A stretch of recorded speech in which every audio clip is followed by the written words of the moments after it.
5-year manufacturer defense warranty and so so a saving total your item and ya say ne ubenya problem and so na the woman say utie me ne e wa kra wo de wani ebechem yai na wa kwakwaje wo de showrooms no you be e wo dan so man na afi mo amola pass na afi West Hills Mall ya boy juma ho na mo kuma se no tafo tano so ana afi adum ya boy juma mo ko frodu ahohoi ana afi o tamale ana afi o ene takradia ni nyina ne showrooms no wa wonya borrow say high sense anye mo se ana sa no so wagina afi o de call say o de call 0302550000 now ni high sense 24 every encomo emulator bar supplement and American for the amase kantanka herbal pharmaceuticals woman at them aba woman your producers of an emulate herbal supplement na emulate diam and say boost immune system support general well-being to make us say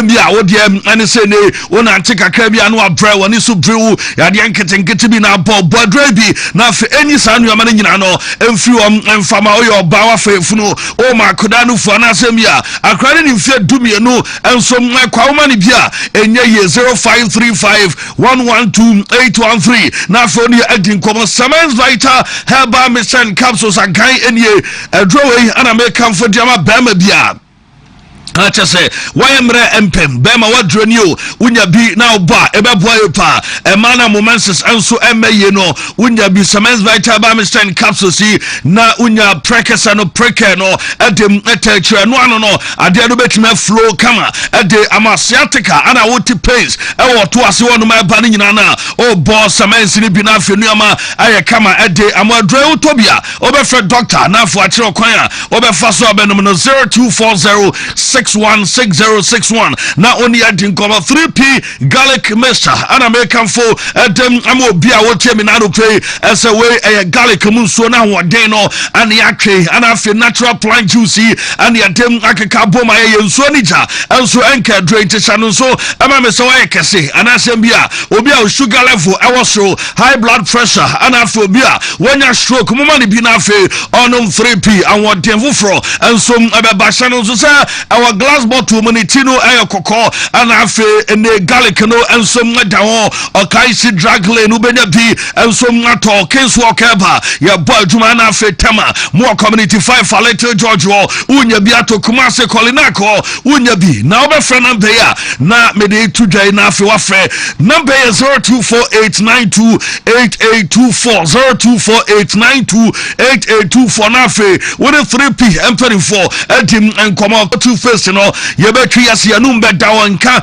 ebe free anum yase be pai fita enonom gese wonya koja kadra bi na afi wonso de atwi se na no atwi aboa nkoda eyusu mpanimfo nso yusu anobua am yanum anka edawo eye anase yanum yehwam am yase no enso nya hoden foforo na koja frokodi adwuma edie ni se wuti obi wa ni tifa broni be ka migraine tini dwane se ya ana afi obi wonso asabi me ka se ni tirum paina masabi ni hunimu nyina no enso aya na so ni so ni nyina no nya bi na oba ebetimi akodi amahye no so Mami, as a dray or Kaisi Draglin, Ujan to Central Market to Kumase, you been a Unya Dua, Ubenya Bia to Asenya Bako, Ato 0244559597. Now Unia Dinkoma Natural Company Limited, Roma Daruma, and no American was some say Proslav capsules no, and Bema Ojun for some at Watichima, Sembia Ojun Sambia Odiano, Ayane Bim Akam,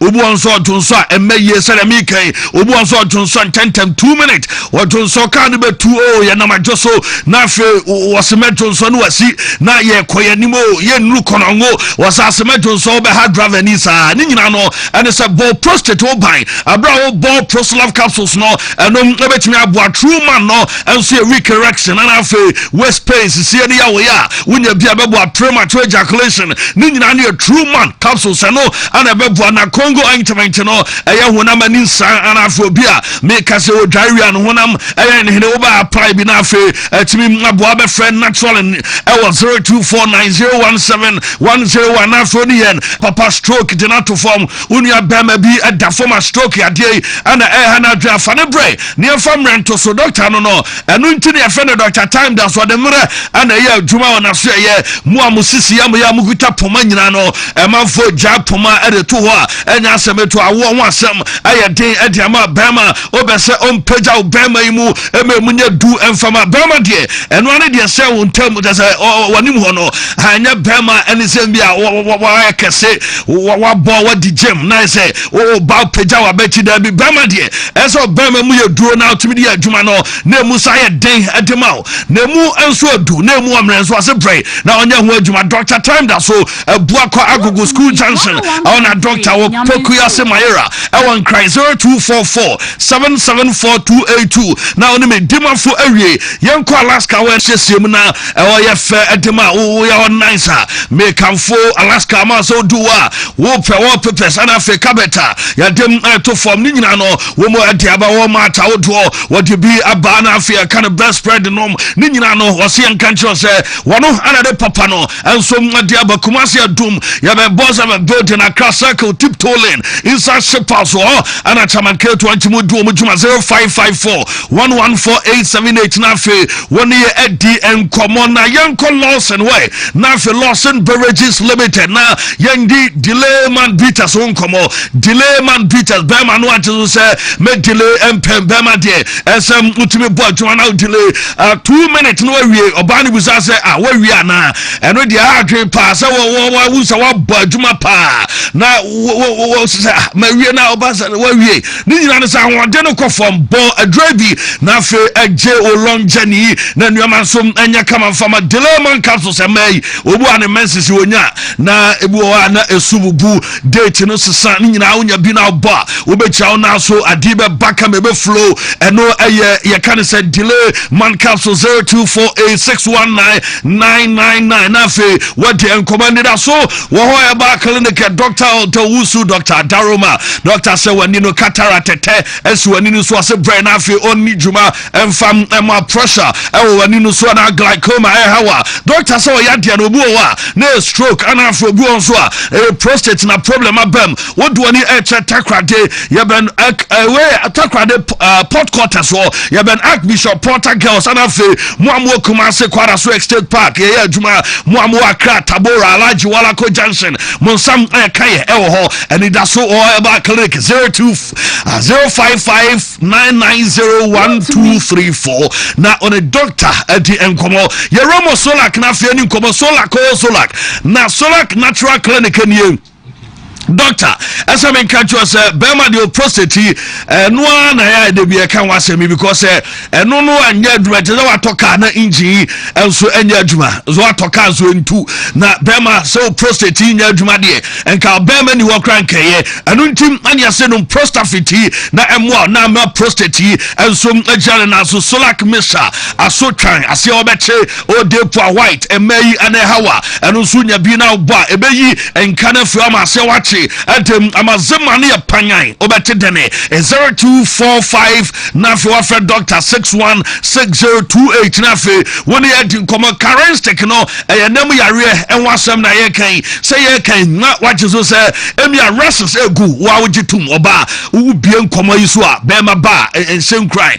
wotimi sensan bi agugu so wotiti o ya dabi wedi emze oba nya kra ni nyina no me kan wa hu de eko be ma so obema ensom anya nika ana afa nuama egugu ho adwade mo krafon wasa ma nuama aye ho tantanta adwe pa badroi na nuama nye kama famazo man kasusi epeja bema modimom ewompem hindi haba mesha ensom adele blood pressure ana afa ba ne malaria enu betu ase 0246348334 na oni antinkoma ba heba hospital na mede mani echa Dr. Bansa Dompe enen kase waye mu adwuma ni nyina ne se okotodwe emu abu ana onsam abu ya footballer wanya injury doctor say brana dompe na asem ne de wono ana betimi aka na afa wadi wasem afa ama ya de bi tse stroke ni nyina no doctor eye ho adwuma tonsu agogo ya ben agogo hospital no ana face Painters Road 18 Junction ewa Accra so doctor ya adwuma obefa doctor was 0244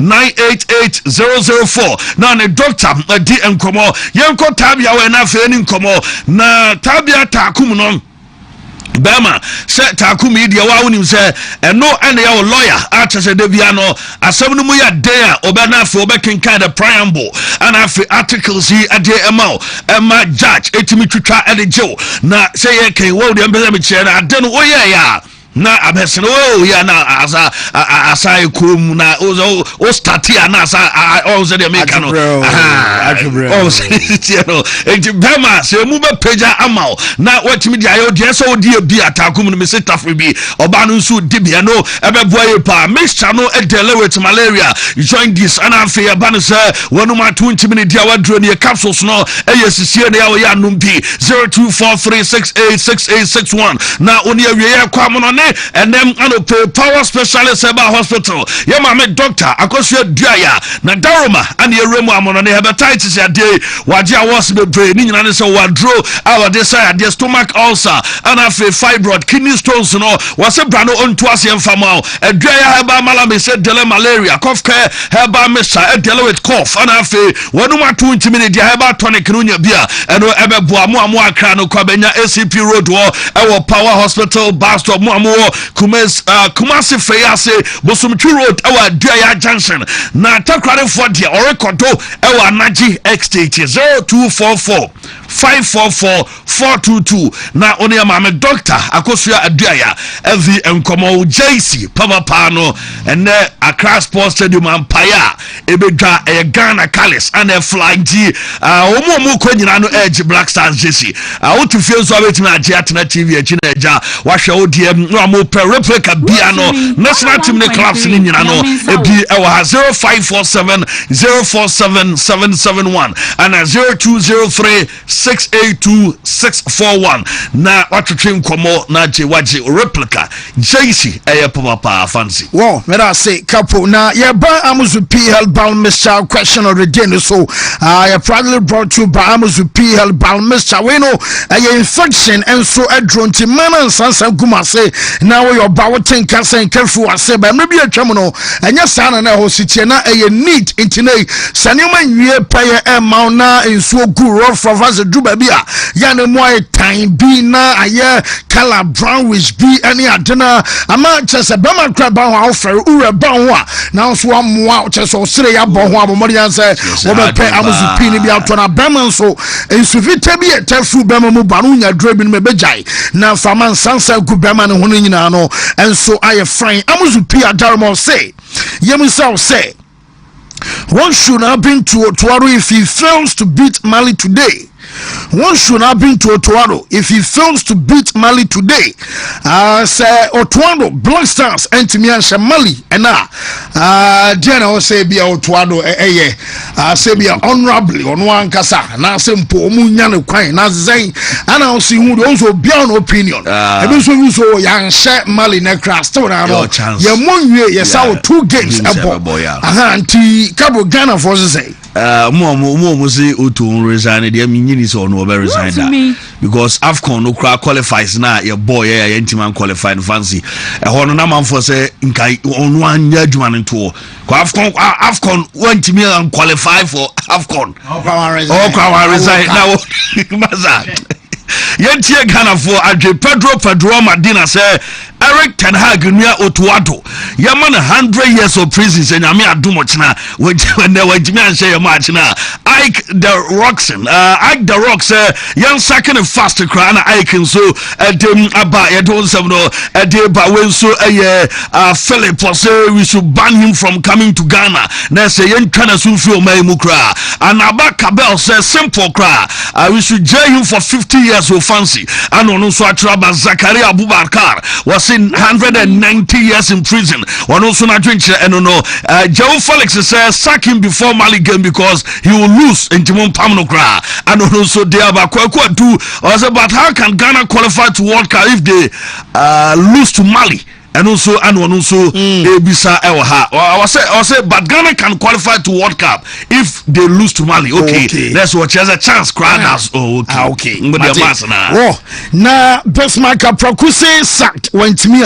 I was say Jano Kwamane corner for say he should be given 10 strokes and sack ASPNO and another control allow corner day. I some message and so at the buyer. We will so be some match take it in a ball.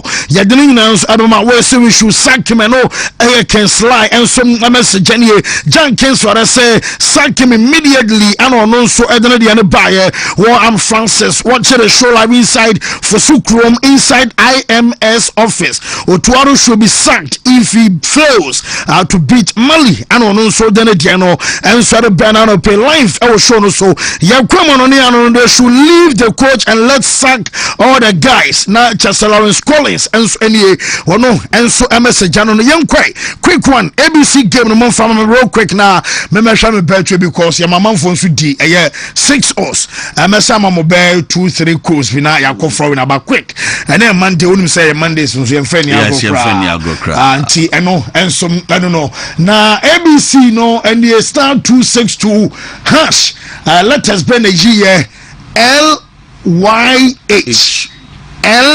YH and letters are E and say or select L and I say be a Y and as H any of them what first car e mum ye no so ba wa discapa me san so ba de enem say no pay no usika no bro yes what discapa and the mount ti and ye de rade ase say wa mo di bi oni bi nso a koso an twa star 262 hash na chese wa follow prompt no na wonso wa ye na real quick na 2:30 another draw and so ebeba so mamema eye bet to because 6 hours apo 25 hours and 10 hours no still and so active ekosi nyame ya adoma Tuesday 81st code for ni BWF D35 0E6 BWF D35 0E6 18 hours and a second code 8 hours shadow akebe project yamamo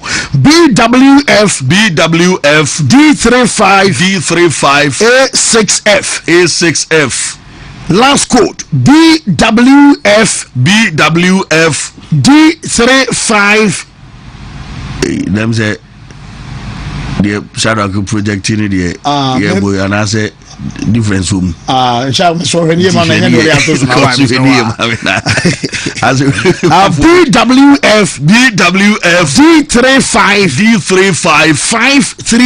53B and here 5 hours okay and here diamano okay anti okay for the no shadow the man up na shadow can project here no as times and as simple guso here presentation no and so no dey bias supreme yes because abia support the market Ghana for na mbeke na bo no Sunday say me gina kwan wam ze na me petrol tree bi afa okay emra anare me for trade she mun komo de bruta trotro mun komo sabo ya hala ni ba so ma sa besen ya na wo je fancy na one fueling stations out there manager George our tafu total na safu kantan kano I be drew a shell no ewo patase nom ne babia obia e do bia se na nkran for no so mo se bom ground one say 0 and so ewo B Max Barbara Saloon ewo cry hono ye dome pillar 2 ewo mine domi pillar 2 ewo mine 0 no B Max omunyina nso emfa show any agro Chris B and so no ye hala munyina mo na okay tis akod na also for the shadow akana na odi no baso nti I do bia say 0 no ne nkran for no dem say odu Accra airport ana Kumasi airport dem say abribia kapana mebo oh yes dem bia for na Kenya say name God so oh yes Gambia can 50 junction unim ponumo double chrome double chrome unim some Debi so twemu akopie mo yo so ya bo twanom ne cast no isa no mo cast okay ya hello bia do bia yo so de ene Wontumi wo yo so yes ya hala wo mu pa cosmos no mo de o mu radio ne dem ho nto mu pick fa de ende say o ma kapalo pes mo se ncho me bi abebi on bebe bi wa we dey adwuma na ne hia yes e trente ya chapadi e trente ya fancy chama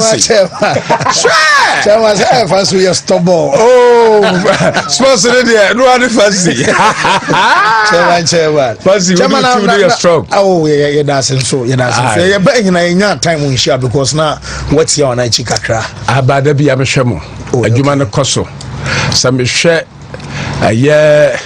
sports I work Ghana there I can confidently confirm say Wontumi sports no I don't know number one just say star BRB and I would bo that's right na tapuku baby o bia on samra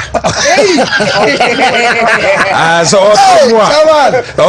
otomwa baby bishop e wo bia bishop wo bia on samra adwuma sisi on samra adwuma na so on two car okay ti hwama me say bishop atika awotomwa ba na vini ekizizo akasa nice vini ekizizo akasa okay just adwuma no Wontumi sports ebeguso ayekese na be kese ya na ho anso no obi atie abrochire me wo ho ne ade ya yinyina ahwa no obi a no etie mo ye kese mo ye tough eno ti no me sorry anopa na Wontumi bintie Wontumi sports bibie no ha meye what I say I one just a point nko antino ana maba ya lunch no so ye be have chema de na so chema de atemu wa class at so kukudi mo chema ono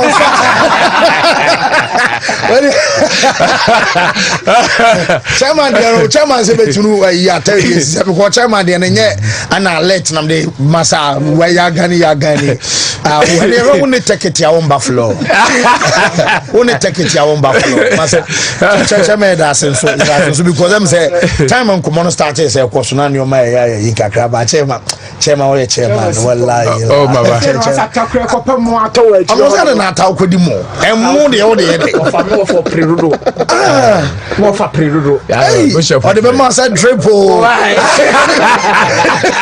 atabo kodi be siu ko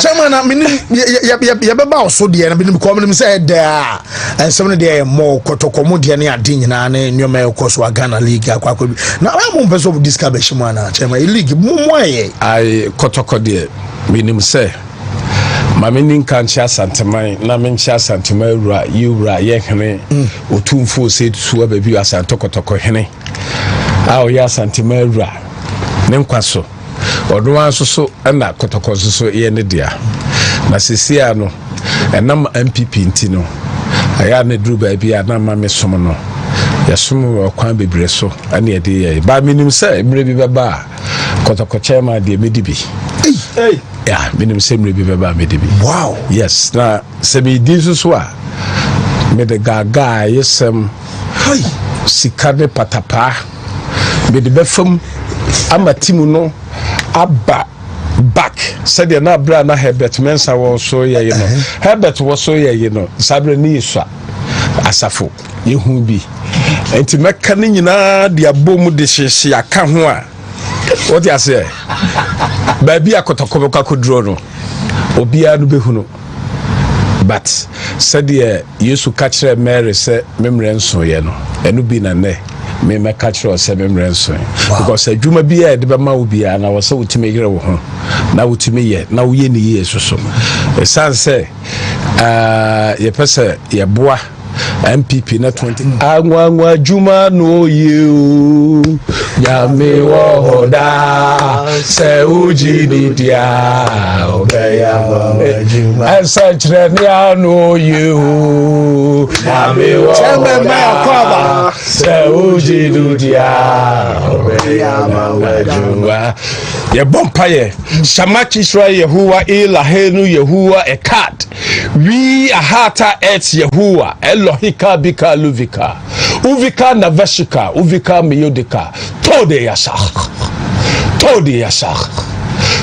Yashak in English in the name of Jesus. Amen. Amen. Amen. Shalom boy Kapo. Say Kapo chairman I feel chairman baba me akwa. Yes.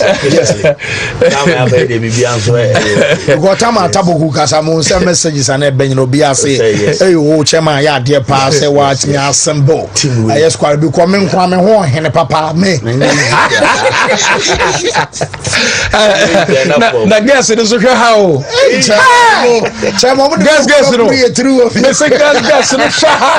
guess no me say game sending in say and a sack game ever see as a Black Stars no and some other jam so fire ball a year near can say 7 matches and come on some almost 8th game and some other craft one boy say we said a group and some our Ghana anymore not just a Ghana and some our 16 points our brand your game and so a ball Comoros Mino one about 8 matches and some over 15 Tanumeno so come Sabia Black Stars and Arena you could 19 points and a Ghana Sunya draw Yabako 17 and Sakoba Sabia Black Stars and some LZ Ayana Juso match and not just about some 16 and 15 our Madagascar game no woman some Konya winner woman about 16 and a Madagascar so draw woman 14 so some Malusudia woman some Nabakos anya 13 our brand and some Ayasari Adiano and some Nabasia our branding and Semino you run and some our fear real quicker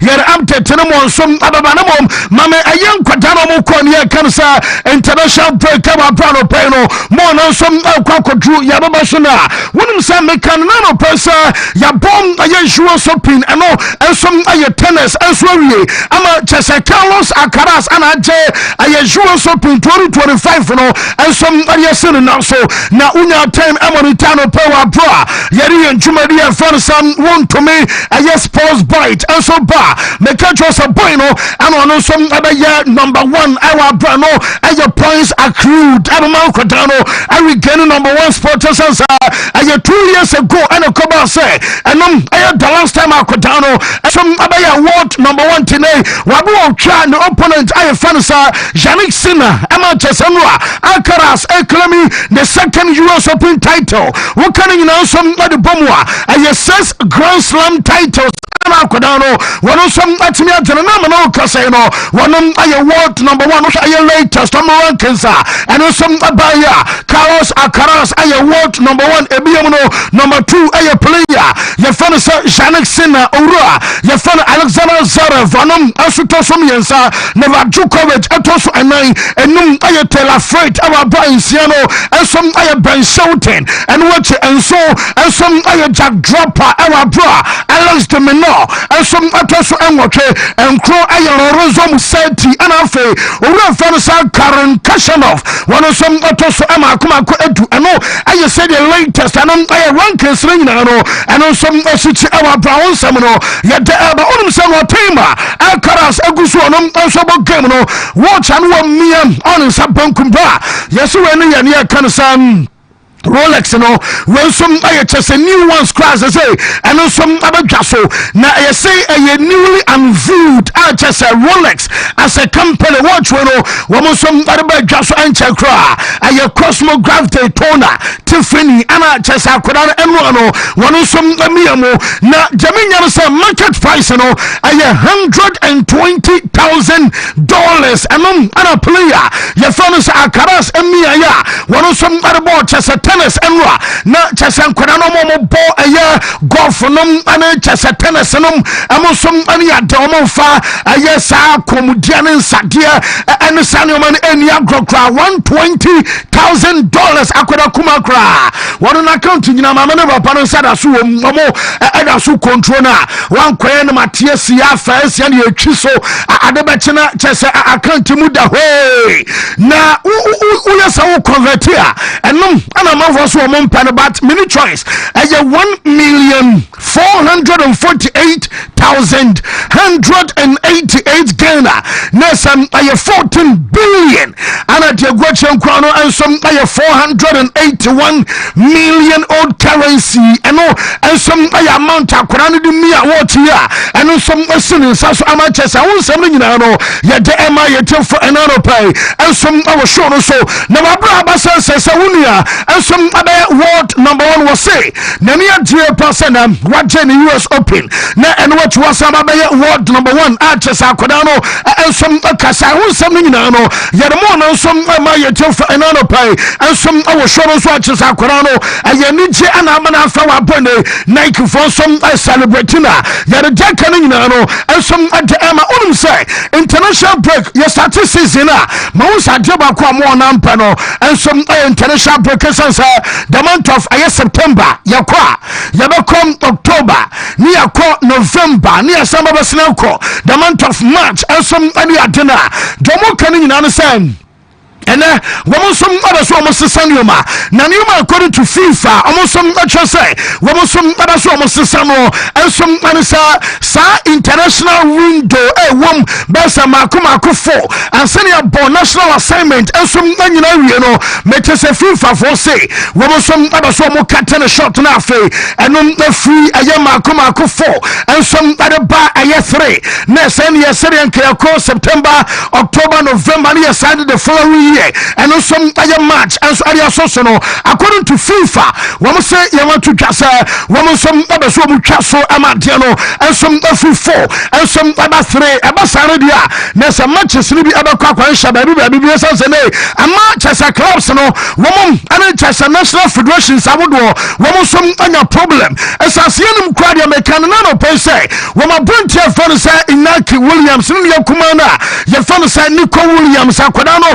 and some konya Dr. Pay ama report about no pay and also quite scan me crowd here make some about me say Alaves a game no some say Champions League match womo some an Arsenal and so about na Jamina no say be ba for no say womo person mo be pray na omo yan kakran na womo ma akoda no some atwa scan awie wo twa scan no some awie and omo be who the strength of akoda no wono so no injury just wono and some anyantomo de womo twa scan area so no mo say be a boy no ebe me say one game and asampo aye 2 matches and akoda no and some ebe mesia na omo we say ade no and some no be sia kwa ye dey aye update ni na no and some ade eba still eda so our clubs and HS federations awodwa womo some anya onum say Paris Saint-Germain womo some and France aye football aye federation and some anya aye ni na no say omo ma player na ye fan say just akoda no so born boss yene man desire duwe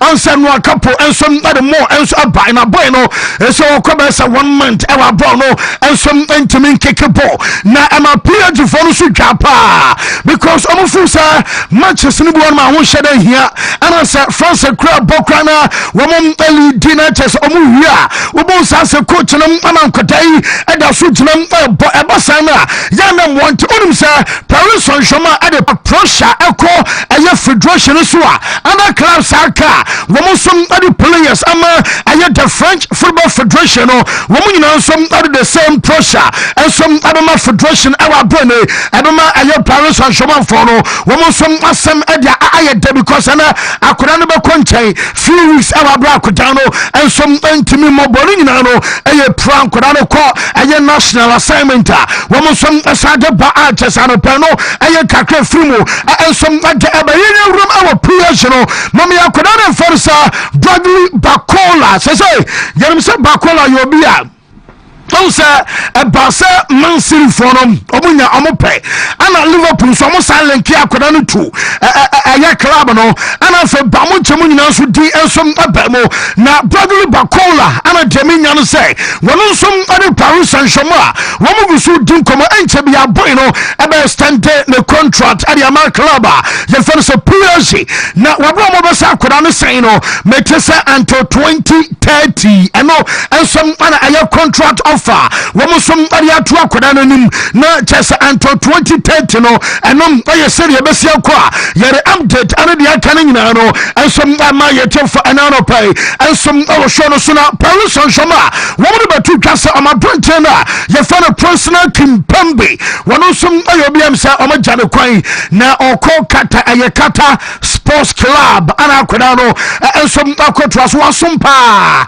Thiago Silva mo time na Kimpembe ewom omo rise aye through the ranks ensom arebai no na chesa certain aye personal Kimpembe omunyina no womo som adaso wom na deminya no sa Paris Saint-Germain for no say womo adaso mo pay tribute adema aye akoda no abo Parc de France na nyame ya duma omunim da ebeba slemom womo sem amasleti amo pay aye chesa date pako ensom ade ahye pade no ensom ababe official sense womo diri e ba sa akoda no yobia eni kwa so fa back door ensom ana kontimarsi Presco ensom aye thank you aye personal Kimpembe ano ana chese Paris Saint-Germain for no womo som abaso mo yenioma ensom adama player ye fa Kimpembe enano pay no ye den am tetane dia kan nyina no ensom ade emana wabe daso ye ka aye PH ane aye France amosom ansensema enom aye connected ye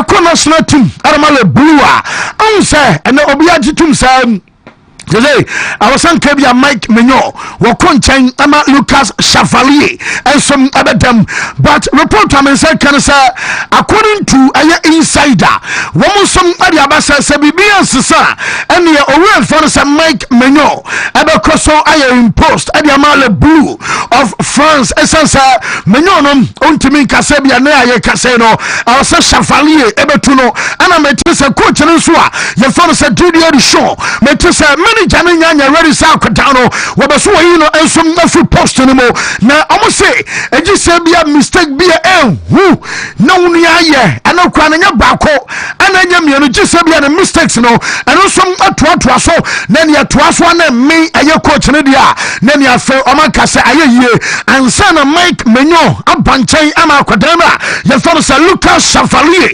ensom anya post no mo so abada until then no ene wonu Mike Menyo som abako so enia ye can say first choice goalkeeper and some adamale Blue of France our brano and some the from as well deba ye the same update nyina no and some ama ye for anano pay and some our shorts and what no domo can say na adron wabio and some ayobia we lose in position adama player ye fan say Manu Kone and no wonder say na no permanent to just a boy ni mame eba France omo training grounds and where you our brana just a training eba mama dia bia wo babos wo ensom adema ne boboy no na domo kan say Manu Kone e bola onom ane Chouameni e bola no Friday hey na Chouameni na wadane to cruise no couple Friday pa bola kwadane fa no say Chouameni boy pass na ba wo nyina som e ba na wo toa so na dane true ball e ba no wo chase hey it is Alonso no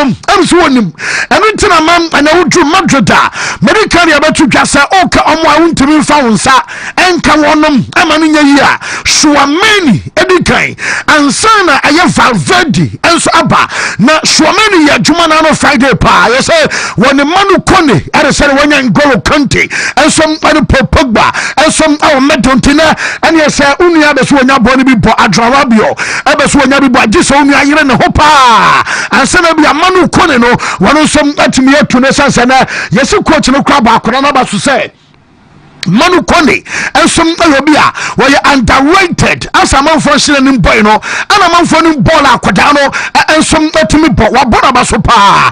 Amachesano, Ayaka free Amaswaya and some Banano Peno and some Shoro Suman Ellen Halan. What the no Coco Pim Ayomo Basano, MC Gator, Oko National Cider, also and some Adama Chese. No way, Marina. Would you also add an annual Coco Pim? I said no. Team bus a don a don be an pine I will yanum and a pie as I grow man stitches Emma Kumakumi and Sana to say one stitch for Qua Nanonum a pine 3 times and Sana I'm saying to me up from Tina no man wine beside Abia Barnes door Abawano na Abia Abia prepared Panamo Jana Chadabi no said Dr. Serenafe one some amount of 3 stitches and Sana one some to me a software I have been so problem and some amana yet empty tenino and some amount nano pay and some our short so be bow young way Mamma bunch of answer Jerai Alvarez report to me Yansa Kodano Yamana 10 months ban a Yeshuafa and some other German up there what was a fairly doping test answer what doping test and yet random. Una way, Sabia never body we are. Many about Jimmy Alcago Shabia Jusum, near Sabia me fed to Bonnie, and I Sabia me Demian Casa, Mawo de and Popo. Now, the Albanin answer, what can I say? Woman was 3-0, I was sure Panamo. Now, the month of May, I'm a Manchester United. What can I mean you across summer mess? And of course, I be about 3-0, I came no, and you send Amoboria, one more two Safa, Jarai Alvarez, Asomra. Now, Mama Joseph, so we are just on a poor rose. Kai, I don't get it. I'm some Omokoya testing, you know, Domo Canning in Sabama and some Omana bound substances. Our Chesania, you can't say insurance sample anymore, and a 10 months ban, and a Juefa, and some Tayama Alvarez, our Bonnepo, and some Tama Bebo, I know, I can't Amaswaya, and some Taba Bebo, whenever you know, Macacho, sir. American report a case in FIFA and some some Subium. Now this week I was sitting Abasuna Yarosanya Biana FIFA Baclano.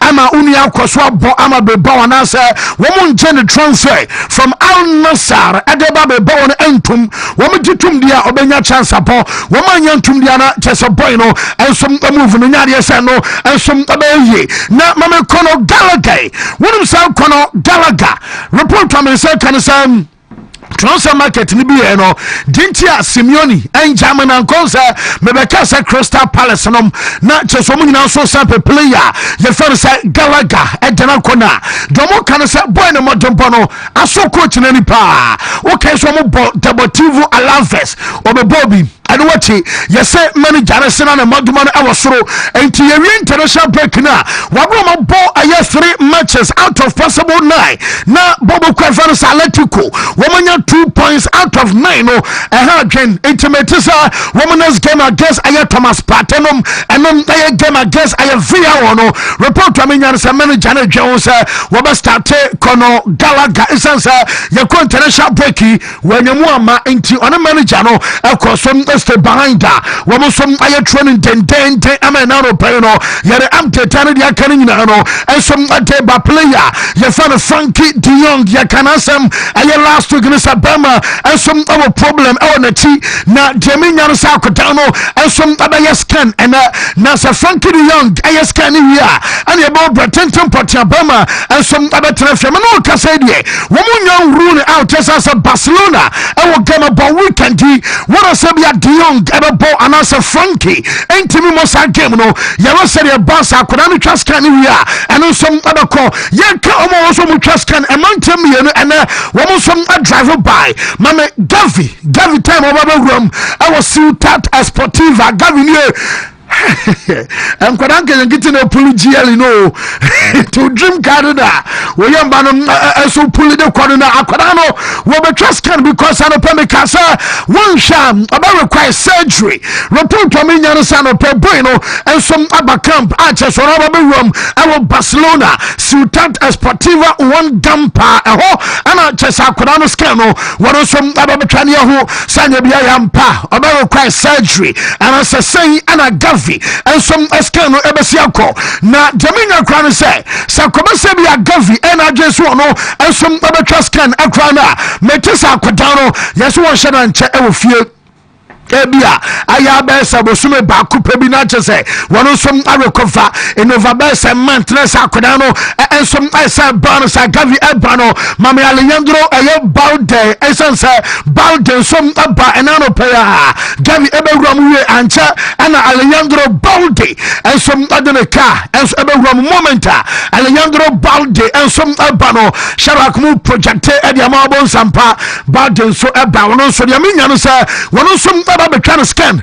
enti Gavi edi GLE and a buy wunu yansom edi G-Wagon Brabus and a ban kwadan kete yes on one of the supulia womo som abantu bound the jano metesa bono so medical check ebe kosuna o ma resedi anyoma so besi akwadi ama kwadano na wunu say Barcelona womo mawie ne kan say international break no Pedri and Ferran Torres Lamine Yamal and Femi Lopez Dani Olmo and Lewandowski womo no womo international break acha so mo return to Barcelona womo Barca and also try wonom aya Andreas Christensen Ronald Araujo Rafinha Jules Koundé, Marcus Rashford, and Yakadana, Yafanasa, Rune Borusi, one and I could be a game. I was so bowie and to Barca for them, and I saw Bompire say, more Bian Concopra.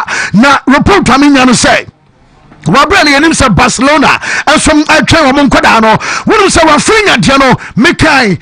Time Ancelotti enemy players Marabatu Gasa Drozo Fabakoko Bolivia be Omboria and San Rafinha and some after flight Abba na Emma Barca for the Fusa as Ancelotti won Mafia Barcelona because of Fusa now could away our form our Barca and one fair Adam Militao, one fair Vinicius Junior, one fair Rodrigo, one fair Endrick Brozofono woman now bo and some Real Madrid and one Barcelona boy no Jamina say Rafinha na medical doctor say Barca for train no we call a Bolivia area a 4,100 meters altitude oh and I could not come up answer Brazil for the car they tell say o ma qualify we I was saying can we bet me jack could not cross oh e be a call but onye ni mu I just o do kokra one start kwana still how we want to kwa altitude and some Tibia here.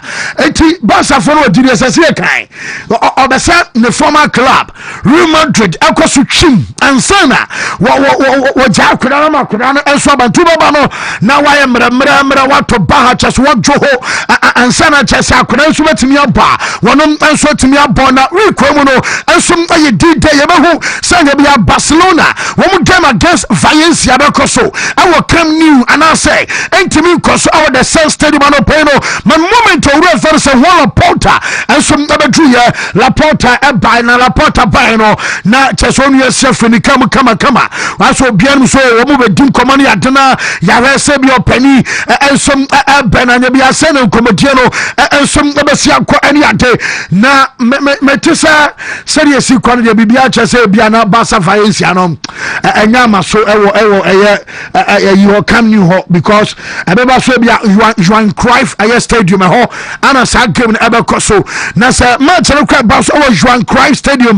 na say yade say Barca be jatum na omo form nan ensi kam new ada goalkeeper Jassini goalkeeper one Garcia as player and some arma Barcelona Pau Kubalsi Jawan Martin Marc Bernal Marc Casado Fermin Lopez Dani Olmo and Marcus Rashford as player and some arma Barcelona and then yes some kwadano nyina no we be some 29 area C aye stadium na and some aye come new ever brano peno we mo twa we seri ageno and some obesi akọ quick one afei yemo aye Real Madrid almost so ya I say last week near this case egos na over say one Gaspar one aye former president terma Barcelona na ono no was say yeah no be so better sasen bi kwa na sum ade egos was Barca twam ewo anche se boss to hwinsi da ukobo game back na ebia wo bodra te se de musuwa te se asabibi asia ma wiase kra no banere ono kwa mpeso bete na hwinsi wo sem omo ye very okay na boss team no wo mo ye perfect according to Rua ye fero say one Gaspar anches wo no ensom adesansam nyina no edema ye tefo enano pai ensom awo show no so na Jude Bellingham afa sadena odon sa hyem no shoulder protection on here biem na a chance recovery ekwo kama penaltina and opena make say bia na akoda no enso aba earlier than expected no Real Madrid ambassa akoda no wo som abe rush no wo say players Madrid asane here enom aye samani mo wo the boys ni bi ba o kai crowd o kai aye din Heisen afei wo benya aye Alvaro Carreras and Trent Alexander-Arnold sankora no nyina no Franco Mastantuono report amenya say signings no yese de na manager no bom pa aye Den Heisen Alvaro Carreras and Franco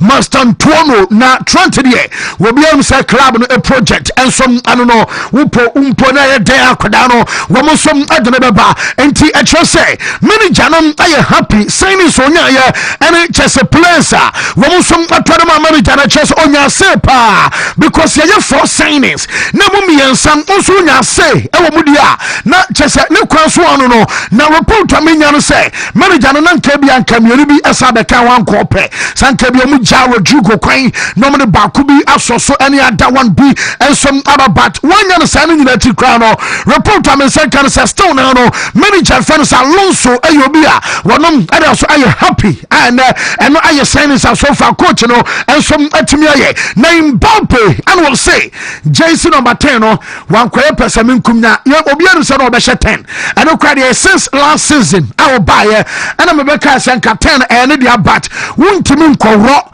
enfu Luka Modric and some just walk was one who break and Madrid emperor for the Friday catch and say number 10 no Modric team abuba so demand because woko France or 10 in 10 almost 10 so so ni shake out so mo fu say okay dia on some wajatum entinanya debia ehu bia answer bio ayere so na very complicated and ana chesama wa Japan yesa wo be she temper for na ka say wo mo so aba so mo demand no ya na man for fu say do we answer bia wo fi Paris Saint-Germain ana PSG akwaje UEFA Champions League derby wo ko ni anje ama Paris Saint-Germain ana bia no wo she aye PSG the best of luck say omutuma di omutu bia no I was some anyoma so ye kama I was some yoma koye so amatim no esanse ofu say omaye bi ana na club no mpere fara beto so ana Paris Saint-Germain wo mo ultras ana mo supporters wo mo deserve pa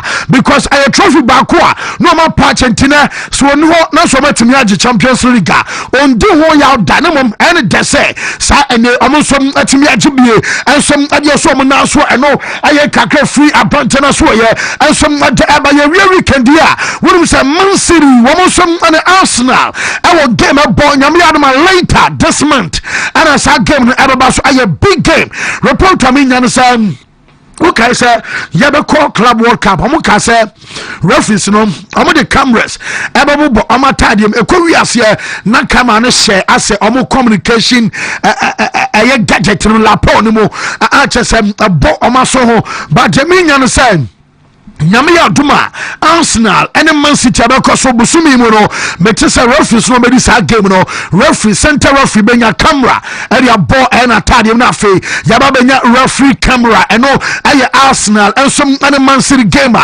and some abekoso na Phil Foden ewo Amsterdam Phil Foden also doing the holidays because when you call up pedia I also enjoy terminal ka say Phil Foden no the streets of Amsterdam be Peter wono I wanna just a film no and some the holidays our brand pay no get update no so ade ba wo kai aye boy na your friend Dele Ali mame aye Dele Ali bra na Jose Mourinho I told them etu akoda info so born there unimpo nemum jai we nefa we ka ho ye we ni we ama kudanom am say obi ani me wiase mu sam de obi anum say de sikwa na delali na nka no bi atwam we one of the finest aye talenta na nka Tottenham Hotspur ewo and anoma kwa e bisi basana de ba kwa na ha and say some years ago when one kasam aye interview I can na mani huru and chese ne sam bi atoro ye de back Nigeria sabi Omesu nyansa every Nigeria enko back to UK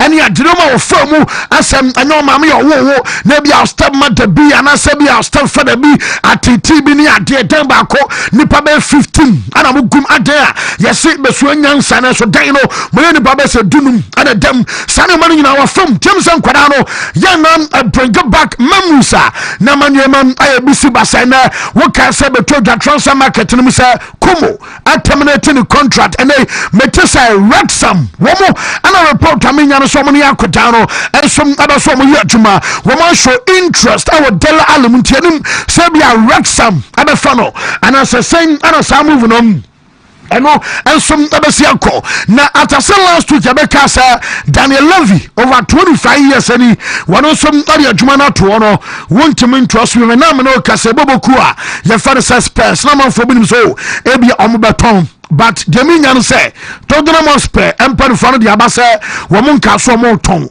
a levy, and Oma Jame Kwamanoko, and a club model, Amoba Somasa, a structure, and majority shareholder, Ennick, among some Adiabatuja, say, and Yano Cred, and Pamon for our protea, Wamos Amanda Stavely, answer Amanda Stavely, no born Newcastle, a PCP Intercontinental, one a San Comasoba J, a Spurs, was a derby, and watching the Tansa Consultant Bakua and a Dr. Roger Kennedy. One also any wing fan E, Omo and a Basan Commoson Arab J, almost a Firehawk Holdings Limited, almost buyer, Tottenham Hotspur Derby, Womon Casa, Omo Tong, and no, a serious city, our Bernardo Peno, you're empty Tandia Carinano, and some Ebalino Putino, Metoma, another Pesa Club, and also real fans and a slot, Emono, Womosum others who extended a contract, report I mean say manager say we are and yet they all say we now sick and one other so general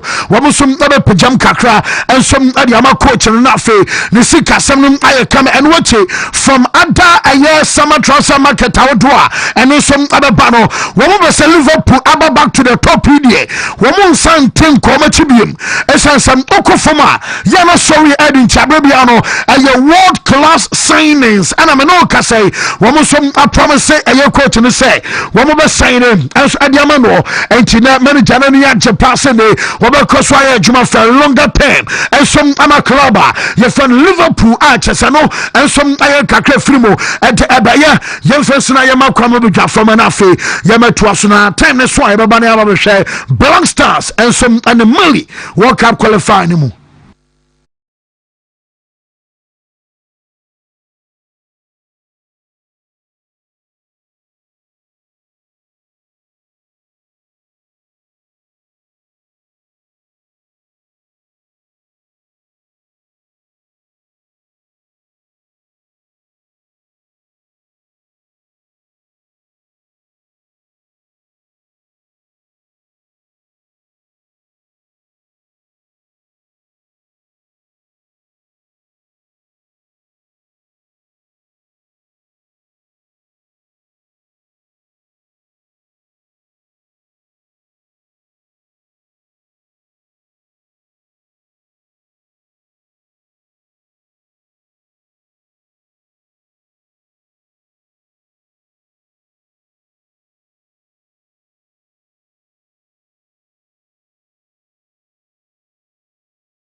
si nyame adom me ho ye o video ni na enwom ne bono ne Shadrack de mo ye me delete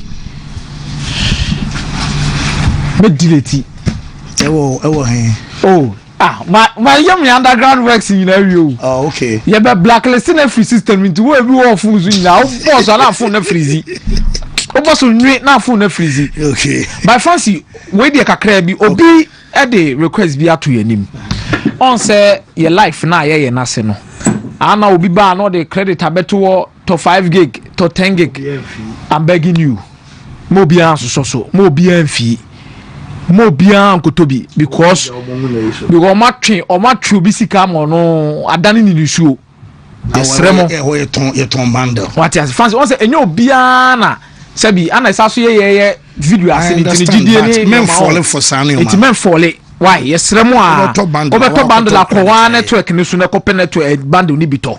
Why? Ye pamoto. Yesremo why? When it's can what in pa. Nti mamu international man perform me mo. Mike na on here there.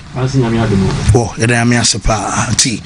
Mumie na ntie kakra kakra bi na afia me. Yeah, I know my sense. Yeah, Nanti. I'm too much Nanti. Okay. Yeah, too much sense and a quick touch. 7-7 be okay. 7-7. And because I have time no how. I have a who time no ha. I was 100 time. What a time? When 10 minutes more. Huh? When 10 minutes more. So say my hammer time. My hammer time. Mike, thank you. No time ala. Unkasa. I don't want your time na. I don't want palupa. Yo, I think say I enjoy international break in some of the games now. There's one particular thing I may touch on it for Emra Odebe Mame. Abrante Pedri Rodriguez. Fancy. Last week na me no be di nkomo na me be catch you say oya akoda ba akwa ball no ni mbo pa. Na de ba akwa e ma manage Pedri Gonzalez ho ye. Say ball no na any focus on dwenhwe ho. Onya akoda na obete no ho asem say wakoye photo shoot bi wa ha for this reason. Ana wakoye PR bi for this reason. I think so pese ball na kasa de ma no at the age ni nyoma na wo ye no. The biggest challenge now onya in previous seasons na injury situation na na no etna chen kakra into now on tenya the consistency in playing at the top level.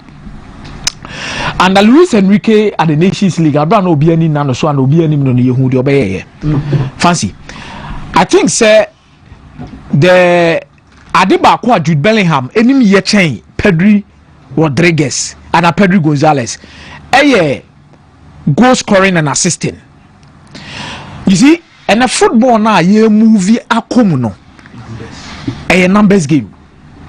Ya bedroom pempen so be say first no now we don't spend so much time on data. But and I say the real CCTV corner and say about technology ni nyoma etu nanim kwa nanim no. O ye den kra na. O da no na hwe o chu da no na hwe wanim kra mpo na fancy. Statistics any data near the be ho adwuma. Yeah. And when we are doing a comparative analysis, we can use emotions to stand and say A, B, C, D. Eya de chain way. We are doing fancy. Se ka se echo mumutu a. Ya the data. Any statistics be there. Ebe kan aside your natural emotions or instincts around these two players. It minam hu ni say ade Jude Bellingham or the Pedri din pa. Any nkomodidi akoso ni nyina ye say ye be wie season na Jude Bellingham ahye 10 goals. No aye ebia 8 assists. Ye be wie season na bia Jude Bellingham aye 10 assists. No ahye be 8 goals and ahye be 7 goals. It is because of the fact that Jude Bellingham ye use the different roles and maximizing the output when it comes on the field. Now under Carlo Ancelotti, Jude Bellingham ye hu ni say in the number 10 position otimibo o sad ni bo 8 na otimibo. And I've seen him play as the box-to-box midfielder to abroad the numbers a day. This is the level I believe Pedri is getting to. Now, Onyadru Honomoa, fancy, I think the Ballon d'Or is not far from Pedri Gonzalez. Onyadi goals, any assist, Ekanwa. And now we 2 goals. She baby of far born. She call for security space man. Any the shot no city boy, you know. Last season when Timmy double-digit goals for Barcelona. But me Barcelona set up ni dia Pedri ya ba be say no na the box-to-box midfielder for Barcelona. Because so check it in the double pivot now. Frankie de Jong City just in front of the center backs. Now Pedri is acting as the controller. Pedri is acting as the dictator at some point in time. But me to me say Oye one fantastic player going forward. No me sure say Hansi Flick mo be no ho adwuma ne De La Fuente mo. Say all the goals e be can the ball no because goals will remove. When you see a player who can score, you can see it. When you see a player who can assist, you betimi ehunu. He's a fantastic footballer. Fancy. He should just put the icing on the cake. On for goals near assist in entire war. And Ballon d'Or in the next 2 or 3 years and you're far from him. Because team now Obono, there's a very high possibility say Barcelona betimi the Champions League within 2 to 3 years. Meboa. There's a high possibility say the next World Cup in the Spain betimi akoje. There's a high possibility say the next Euros in Spain betimi akoye dey. So in terms of teams winning trophies for baby Ojina etike. In terms of the footballing ability, any new more deba park no so no otike. But baby akas obetike. Obetike the statistics, numbers, assist. And now created 3 chances. 91% passes completed. Fancy. Box to box no offer goals and count. Ebi na sisi no Enzo Maresca dey Enzo Fernandez. First season oba no critical. Also there be now arrive late in the box. It was the area Enzo Fernandez goals no shine and say na box ni. Very important. Ade ma Frank Lampard do maybe no be a pen asem yes ade no. So obo 8, so obo 10, obo bia na. Not the one or the about net. I've seen box to box midfielders score a lot of goals, and Pedri should just add it to it. And I think the next 2 or 3 years, fancy the Ballon d'Or no the betimi abem. It is difficult to have a midfielder who can do 3 things at the same time. Because I know na me say coach no cry say and one say Spain midfielders be say Iniesta, Xavi Alonso. Yes, Matias after the De La Fuente. Yes. No, Sande Raul. I know the Raul so cow. I think ni power be defy the us near Rodri. But Rodri dia no yam kompon ko yachim ko hwe Euros no importance home. What did you mention as even the season Rodri did not win Ballon d'Or. I did prepare Rodri to come and win the Ballon d'Or was the crucial goals or Shedema Manchester City, including the Champions League final. Shebia no original no ball shot essay. No goals are already share. They prepare no money be room in the discussion about who wins the Ballon d'Or in 2023-2024 season. Only Vinicius be boss me check dribbles. You check chances creation. He is a midfielder. And hardly do you get a midfielder with team recover ball. Now one day and Chebia na be story about the number of recoveries at Pedri. So that means defensively he is there. In terms of controlling the game, dictating the tempo of the game, he is there. It is also the goals in the Kanwa. What take a boss is never your corner in Menuano. I said Mikel Merino so.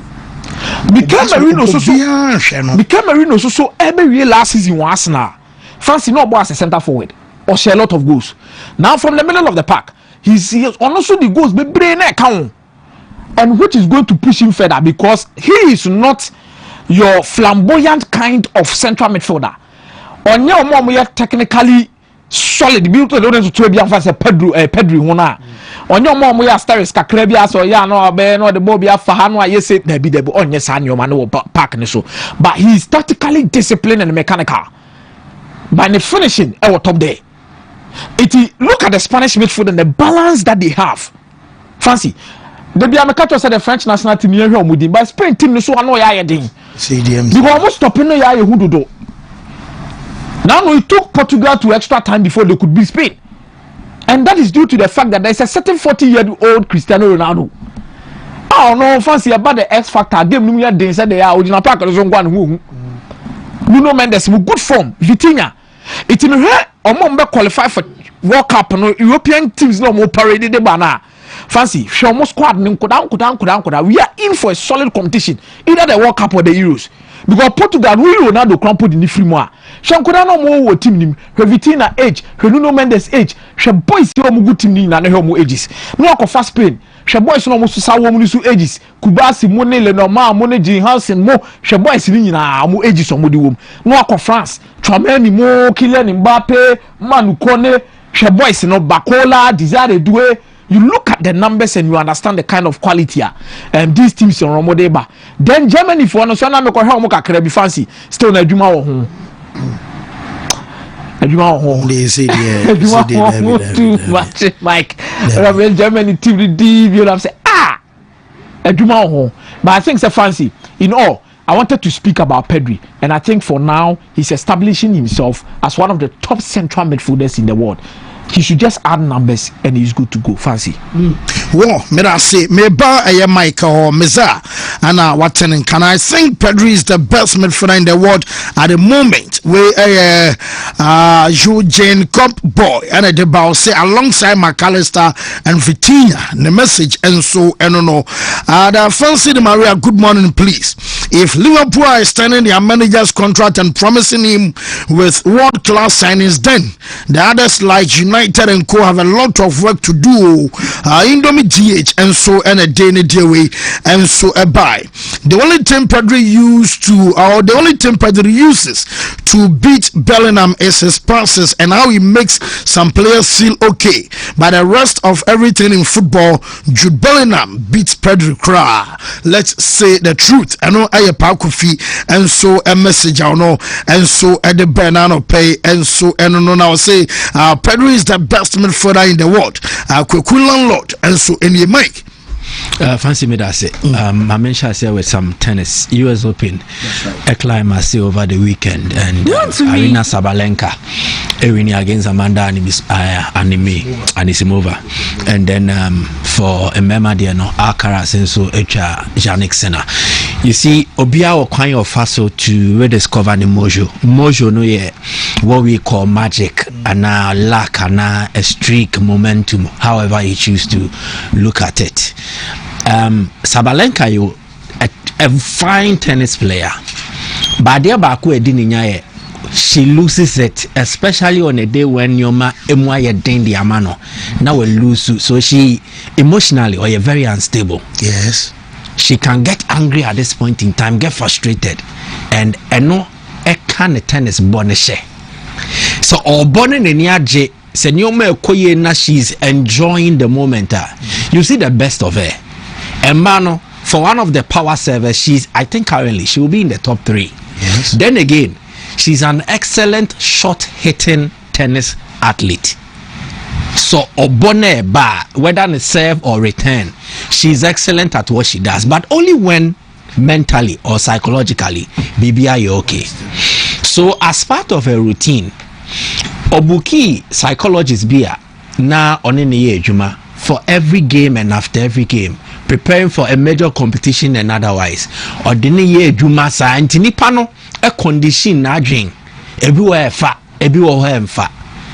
So after the see what one building any the bro the ma obed ni bube fu ya okeka nyoma bebre. Then eventually she decided that she needed to revise nyoma ye on sisemu kakra na ompejem. What did she do? She decided to ditch her psychologist and go for a book. Shara can share book with mame. It is a book about on £10. And this £10 book, according to Sabalenka, book ne title here Into the Magic Shop. Sharak, if he can get it for us, Into the Magic Shop. A book written by James R. Doty, a award-winning bestseller. Into the Magic Shop. According to Sabalenka, a book where Munioma no kenkan yeno and a best sa dear Wontumi ya improving of psychology. Yes, psychologist names me and book na aye de amano. It is what paid off for her. So if she is a US Open champion or the Kai Obiamo Obiehu, this is the book. A neurosurgeon's quest to discover the mysteries of the brain and the secrets of the heart. A tremun semni akumemun sem at times a conflict, especially in this relationship love whole ordeal. Wakuma pe wadwen so cast and fufro de chiro. So when you find that balance where the brain communicates to the heart and then there is no discordance or conflict, nurse and tawantawa bi enim de adwene kacha akomane de akomane kacha adwene no ayese enam ekwan so pepepa. It is able to bring the best out of you. And this is the book that transformed Arina Sabalenka in the shortest possible time. And after the Wimbledon debacle, she has been able to overcome the struggles and the challenges maybe psychologically. Then she came to the US Open and then she has delivered. This is the story of Sabalenka. Carlos Alcaraz, fancy. And Rana, it was an opportunity for Sinner to match Alcaraz now 5-5 in terms of Grand Slam wins. Where you know Sinner no nim kakra in terms of age, Edison Alcaraz, but they are basically age mates, omu peers, and they are also good friends. Ayana and Pempino in sport, yenya era bia yehu greatness. And the time Neso said the greatest players na yahwe no so omo bow out. Ayani ebisa who are the next ones to replace them? Basketball. Why neko? Why nebeba? Football. Why neko? Why nebeba? Particularly in the era of Messi, Ronaldo, which is ending. We've had a lot of discussions about who will be the next to replace Messi and Ronaldo. Tennis is sad. There was a fine moment where we saw 3 great tennis players: Roger Federer, Novak Djokovic, Rafael Nadal. Unfortunately, age ain't me more man to us because they are mortals. Into age will make Federer bow out. Age will make Nadal bow out. Now Djokovic is about saying bye-bye to the sport. And it's a who are the next in line to succeed the sports and become the face of it? And I think that in these 2 boys, definitely tennis is in good hands. Okay, the last Grand Slams are also, maybe the last 12 Grand Slams, it's been dominated by these 2. They are not even 25 yet, and they are doing wonderful things. But Alcaraz na bepese me di no ho nkomo. He came into this competition with one mindset: win, but nothing else. Wimbledon in July, he suffered defeat to the same guy. Sinner has been on fantastic form, but Obishia Alcaraz be an hocheno.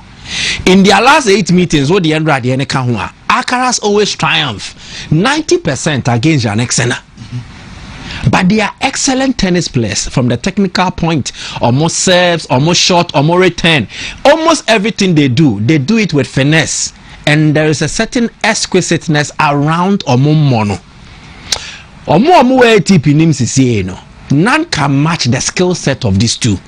But Alcaraz, he is not just relying on the skill set. There is another dimension: the mindset, the mentality, and then the character. Yesterday, he lost the first set in the tournament. Yesterday, now lose set there. Who I bet you'll be a straight. Even including Novak Djokovic in the semi-final.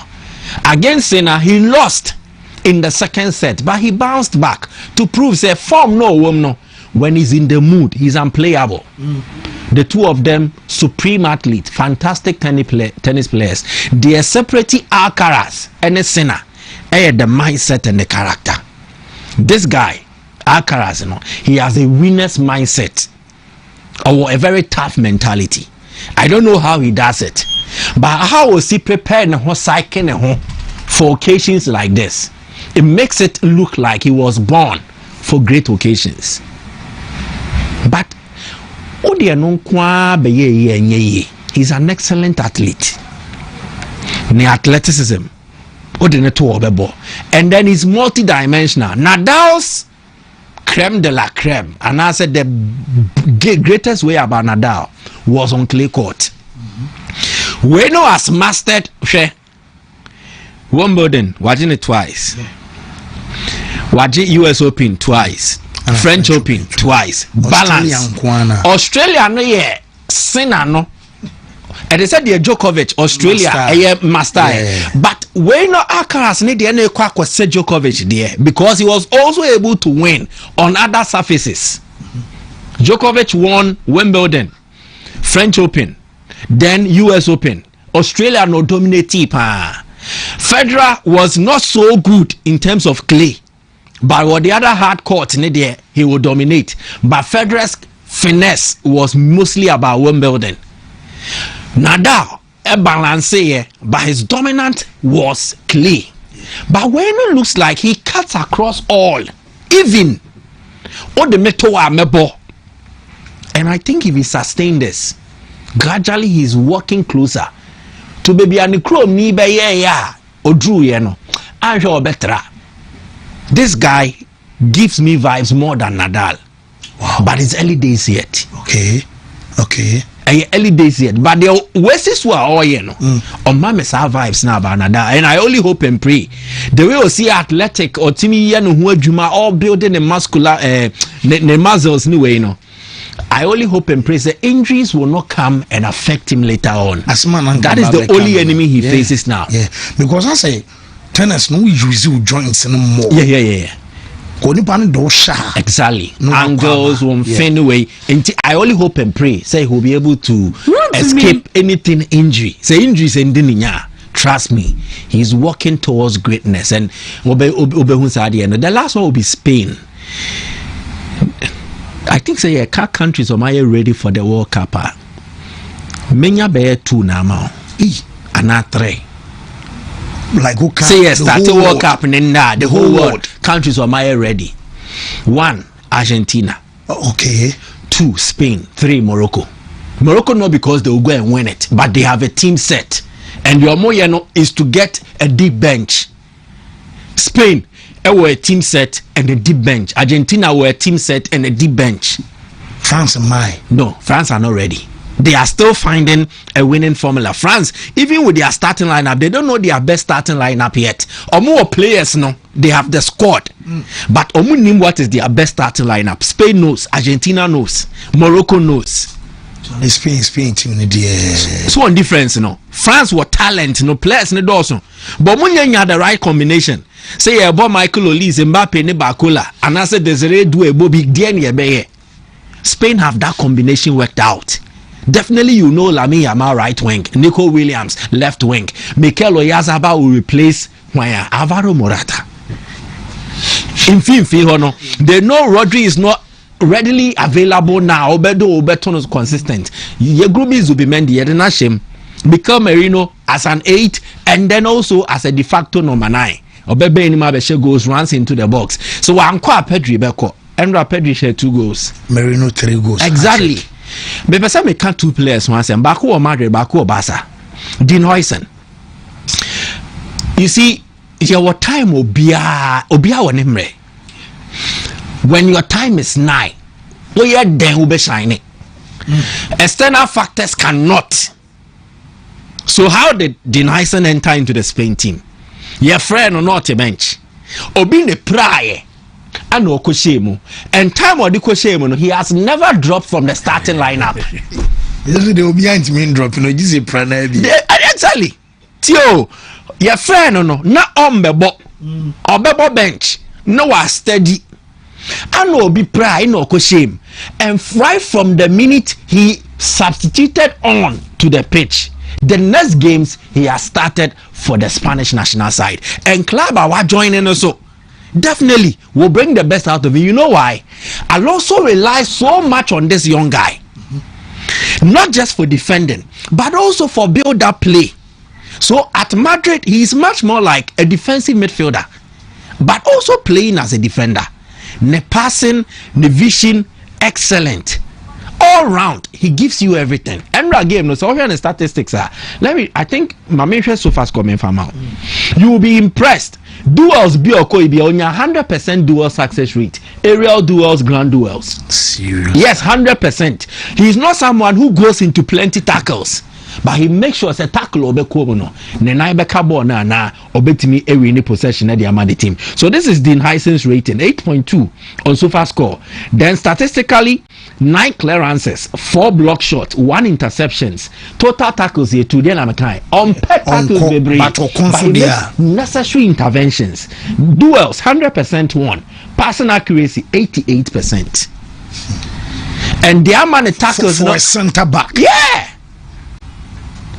If you check everything clearly, he's somebody that will be very crucial for club and country. And the age also means so also in bra Spain have a player they can use for the next 10 years. Say only no more and a pair and a winning at the left center back. Kubasi. Yes. Kubasi na CCA no or bench.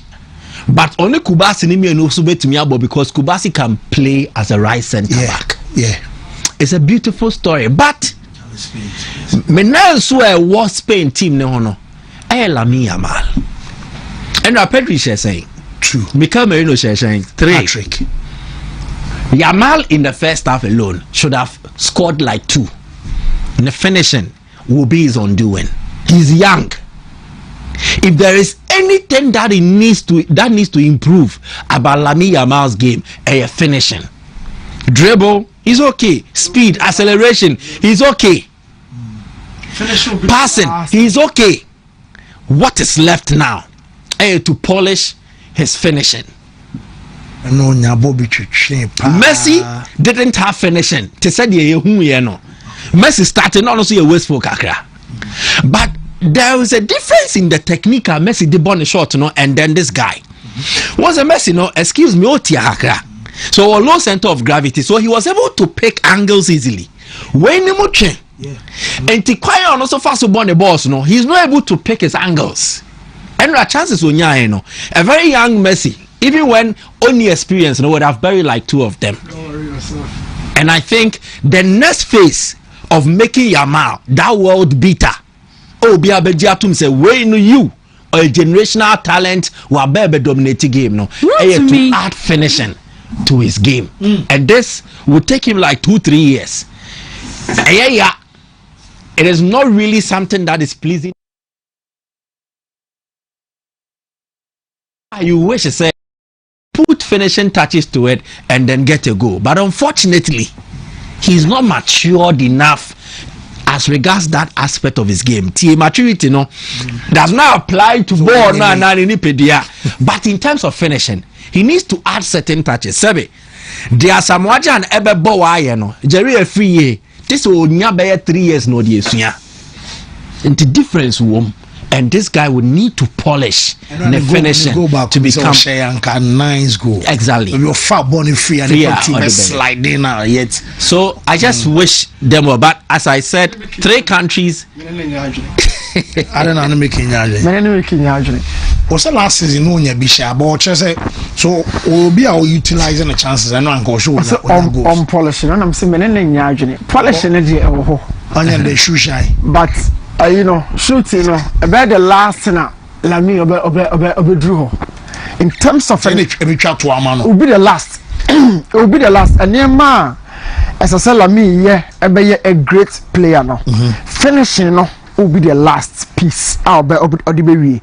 And so for every attacker, including Ronaldo, Messi, but we are box to say almost on we coaches are very normal for us, but now me try the mukakra finishing.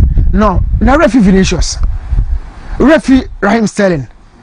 Finishing there one crying in our problem. Even as some jana make it fire, baby jet at some point near Fenabono. Blast idea one near Fenabono. You come from my team about you test us more from Pont, Alastair Chimensa, you can find this place in our by still. Baby Jet grew into himself. And make a chat to work a crabby or Mickey Diana or count on Lamine. Lamine, age say or 18, eh? Yeah. He's one of the best finishers at age 18. It's in the age group. Yes, he's one of the best finishers at age 18. Sakrabi Bawa drew age 18 when you go share. Even not as a number 9. Even not as a typical number 9. He's one of the best finishers. When you go bit which team? Or the keeper no call the left and far and the ball number 2. Buying. Yeah. Buying now.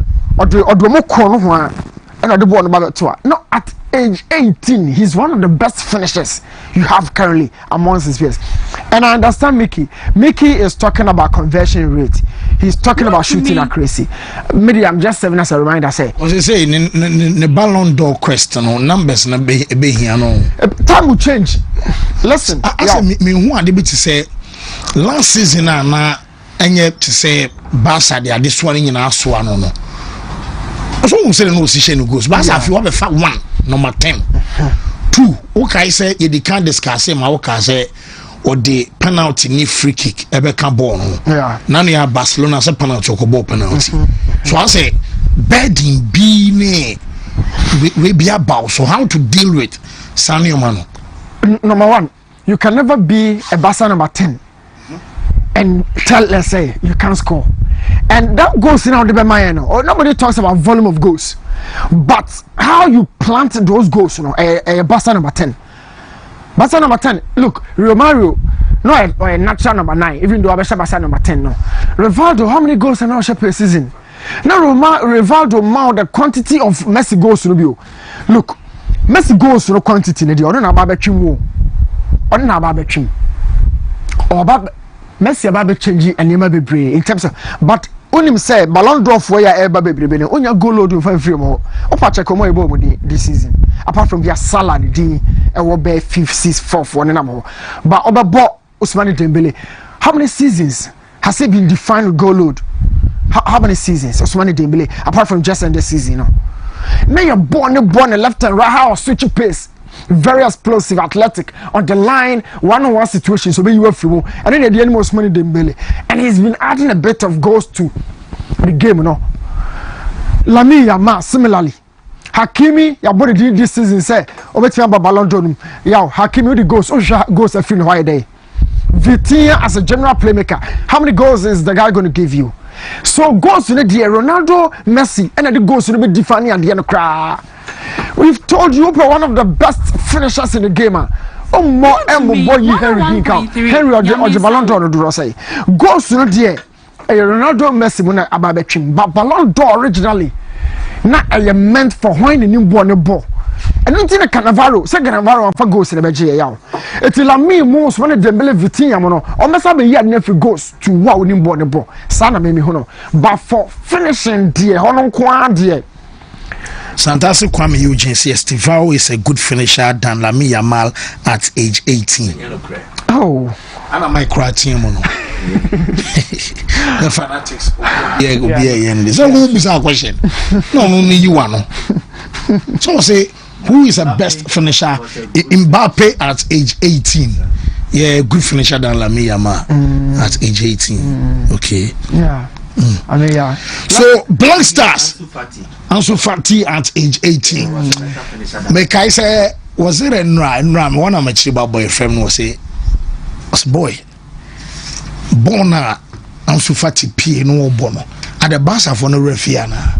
Nam say so he was making reference to the mic. Can you say, or share such chances na Lamine saying na? I say. On board and that's why I upgraded from the born last season, but the last season, so Lamine Yamal last season, in the Champions League, in the La Liga. No, a Caribbean, you know about pick a form of fee, not about to answer a you know, there will be some hitches and grano. No, won't mean fan quasa, and don't you know, Salah A2 Rio in Gohafono. Okay, channel. Say your who crab bria almost sorry in time, but I won't be picking them. One can't channel. Yes. Also, a rising tem. So rising late. What can Freddie do? US. Yeah. At age 14, not enough to do pele home. Okay, no that Lamte. Or come 17 for Ghana. Only I never saw you Senegal 92 squad. No so for last time. Jordan are you Kromoka say Abedu or BBM say or Bobo say Ronaldo. Omokache. Ansani who Jordan. No one say or better crossing the dinner. You know the never touch the ball. Baba Yara for blaster game. Be now what free bench or Kojina Punetino. Incredibly sorry in them. But what we are saying is say so a cry or bet pick up kakra or by Bibia and stopping no. Yo finish no. What's say for Ronaldo Messi. Bibi no baba stop for me injuries there come home. But say Bibi stopping out of the game you who be or pin or you shake crowd on their two boy and Keke Giovanni dos Santos Antonio Machamo to see who say clearly o my to pick jet amon retire. It's Haddadi, Bassa boy Haddadi be Okomoro. Monel El Haddadi. Also starting so starting it even starting some not picking them now but some starting them no be so akosa no there but Messi mono be ha amanfo kwa amam game no because Giovanni dos Santos e fa ball no ba na Messi no kwa na ha obi o Ronaldo so be connection so ha obi it's sacrifice obi tie obi na Messi Ronaldo mo ba ha amanfo Ronaldo say na ye fu say Luis Nani na say Ricardo Quaresma oh Portugal Charisma there don't go there. Charisma there. By Riasana, I'm the Trivella. Now Charisma was started born. Ricardo Charisma. Lamy and Crabby or Metro or Delta Rapt. I Morocco as Algeria boy guy we know. Born down and was crowd as okay here. No share glass you in salon. And every war T and I dream Black Stars. I'm say Otwaro say statistics and it's animal and say and share on your live yeah. T Ghana Maliton Saint-Fier. And what a Tom Saint-Fier no home soon was share that. Or the pressure to coach and so. Coach than the didn't send to come home. Because I say Jose Modi be mind games. Or say when you coach or complaining about pitches. After pitches no kwana mobo. Tom Saint-Fier coach Gambia ababe coach Mali no. Or say pitch na mobo.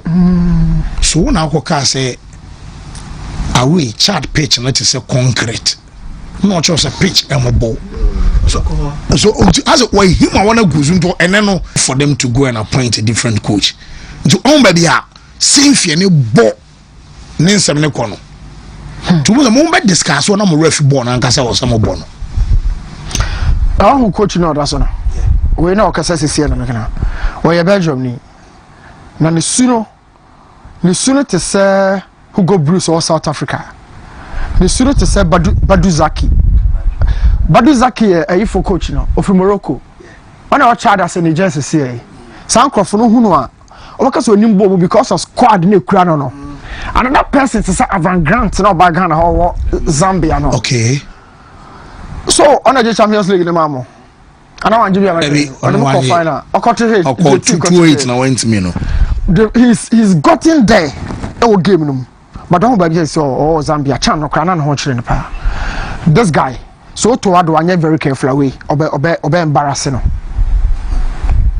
This manager order TV so to anya very careful obe embarrassing. Number 1, Otto is a very young coach.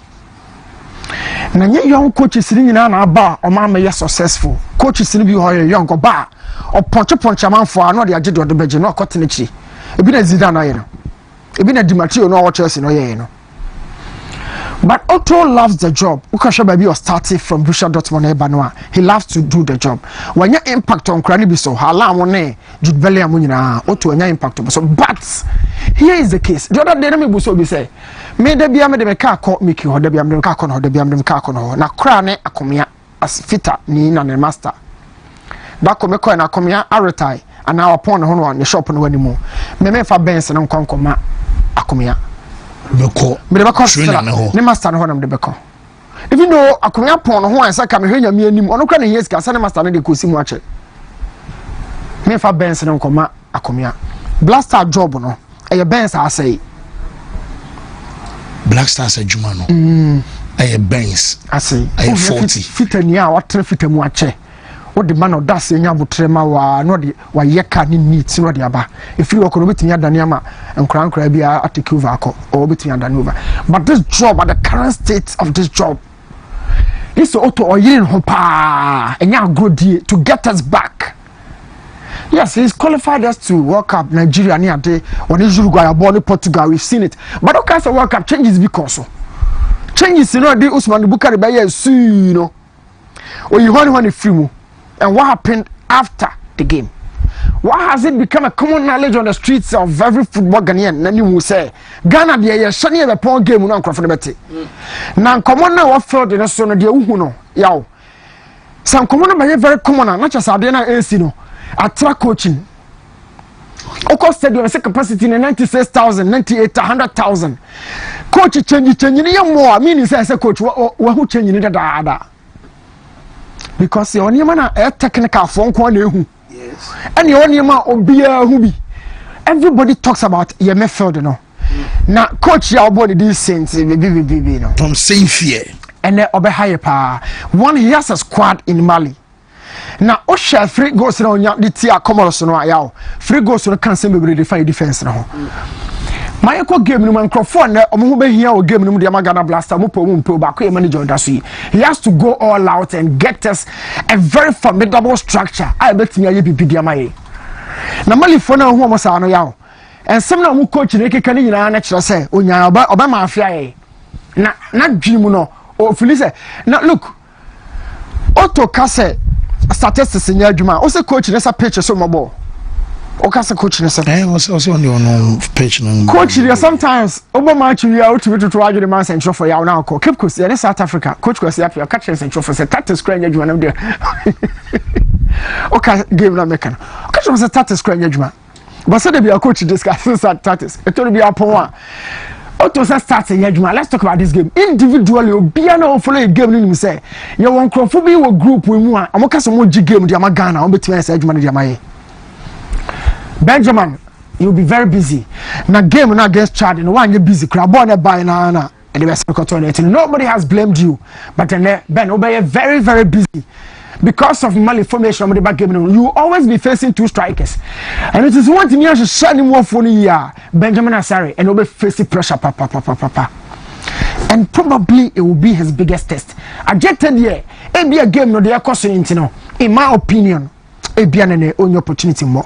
And yes, only opportunity to coach in the media, they may discuss it. Okay. Right now, over 3 central defenders and all comes to see if me a writer. I just tell her. Jeremy Jikunswaba and a Jikuaba. This one is a 4. 4 no. Na 4 no 2 bibomwa enye. Jikuni Salisu kimbo ema wo nya the best. Na coach no ball man. Salisu ne Jerome Poku they will struggle. So the other day no Ajete and Nick boy and Obia bo mabaso me no understand any there. Pressure be no book e call so across the entirety of the game. If we really looking for balance or gain mudia, my great friend said Jerome Poku betmenya the nod no alongside Jiku. That's my little opinion. For experience, for height, for durability, for area strength, and for good tackles, Jikuba complemented Jerome Poku. And if we want to build out a dear men penny a player pressure, but so sad one a sound quality, Salisu, so I'm more than kiki higher or tackle the goalkeeper. But the Mayans who chase us, they will not sit in the blocks. And nobody who's on the anti-defenders. And I will show you here right away. Name Fifi Thomas Pate, no Pompo. It's a sort of game, no demaye. And you hear Thomas. For stability. For stability. Tell me the Peter Frey, yes, you know. For stability. Peter Tiamu Frey, yes, you know. Me instability in the bar. Ura. Yes,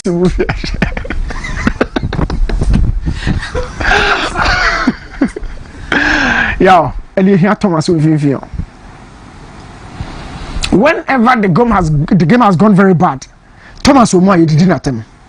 But I never go bad without him, no. We call him. And he says Peter Frey.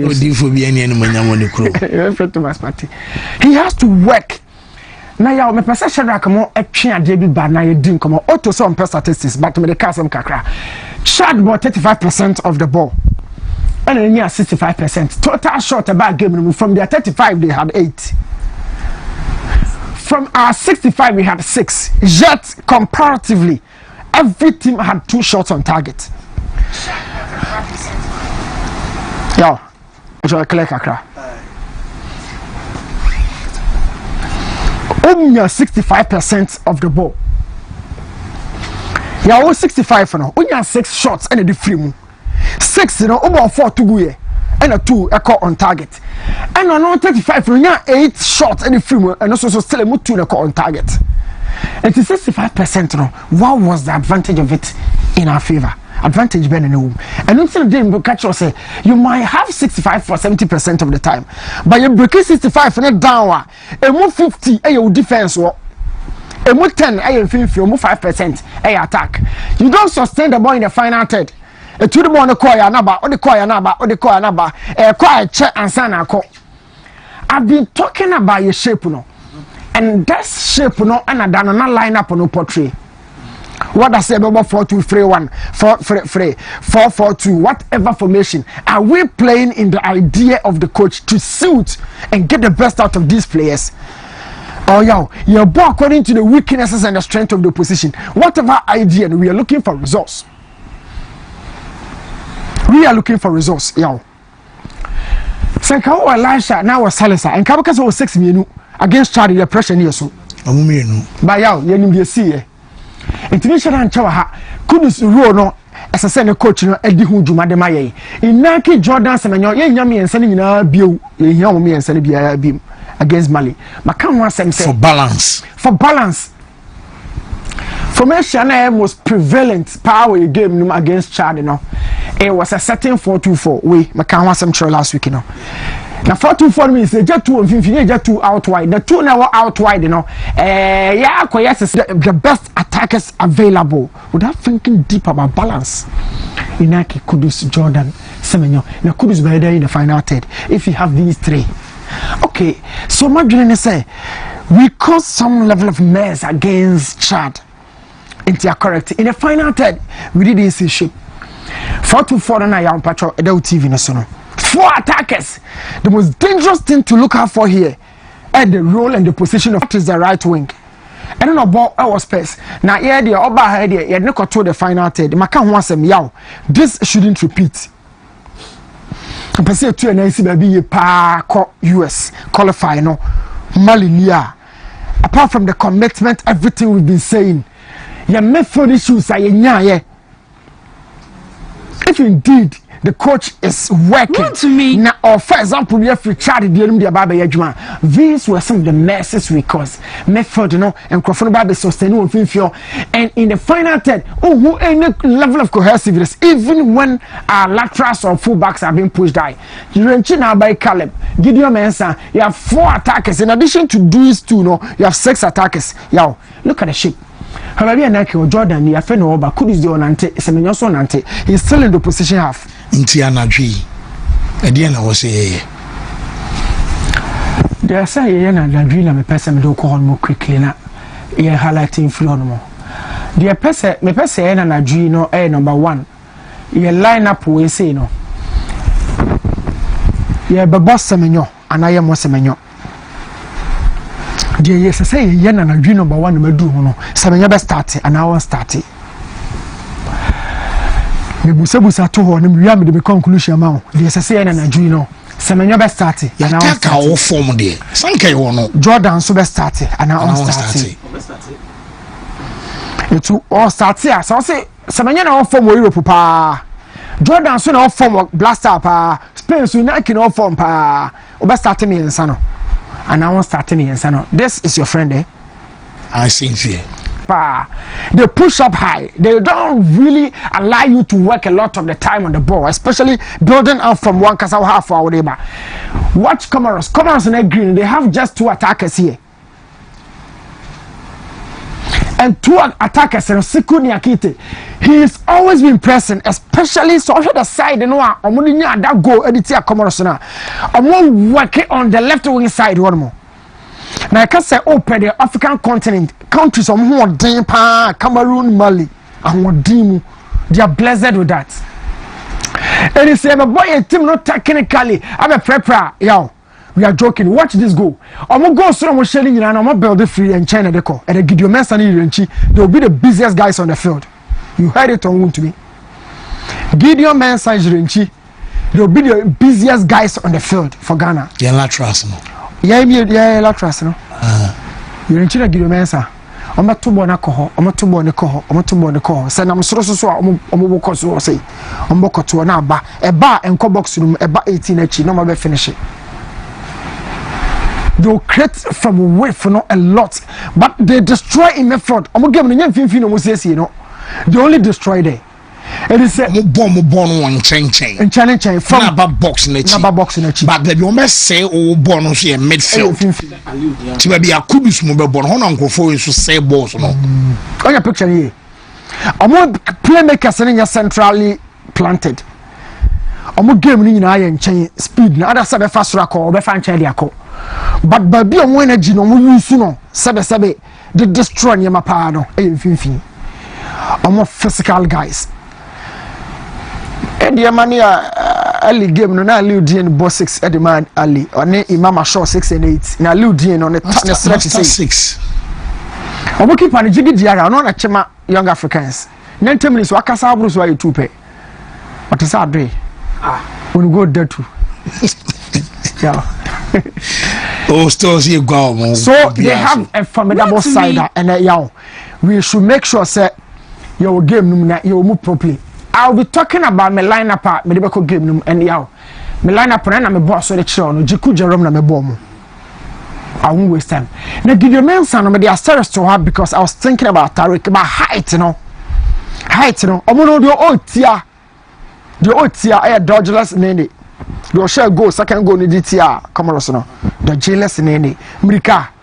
Are you teammate, former teammate, you know, Salis Summit, the former teammate or Lens, you know, or Hagri Buta, Dodgeless Nene, or Shot 7 JC, and but oh, very, very good speed. I think you mention about Chief so. On no crowd only height to team, no, only give you mention it. I think Tariq, you know, the height, you know, and the physical, you know, my body, you mention my boy, Kwasizi Mobe partner Thomas Pate.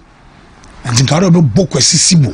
Oye de bench will be a rare of you do a bomb Madrid now real movie game so no na cameras in here so can Spanish ya oye de bench wa follow play na bow abe training still oye de bench no think double pivot near party na bona single pivot by my pattern na one party freedom free ruby yes na ma de kudus so na nam ten ho in China e bo so bana semenyo e na Jordan inaki kwaku be ho me kakra ma me.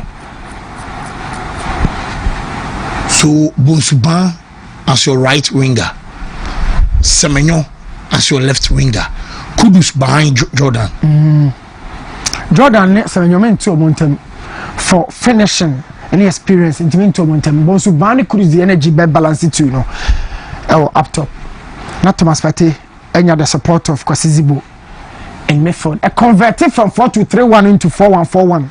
Now 4-1-4-1, Ubenya Semenyo Ube drop it about as half. Method that only because Bozuba no Jordan or top now Zibo stay.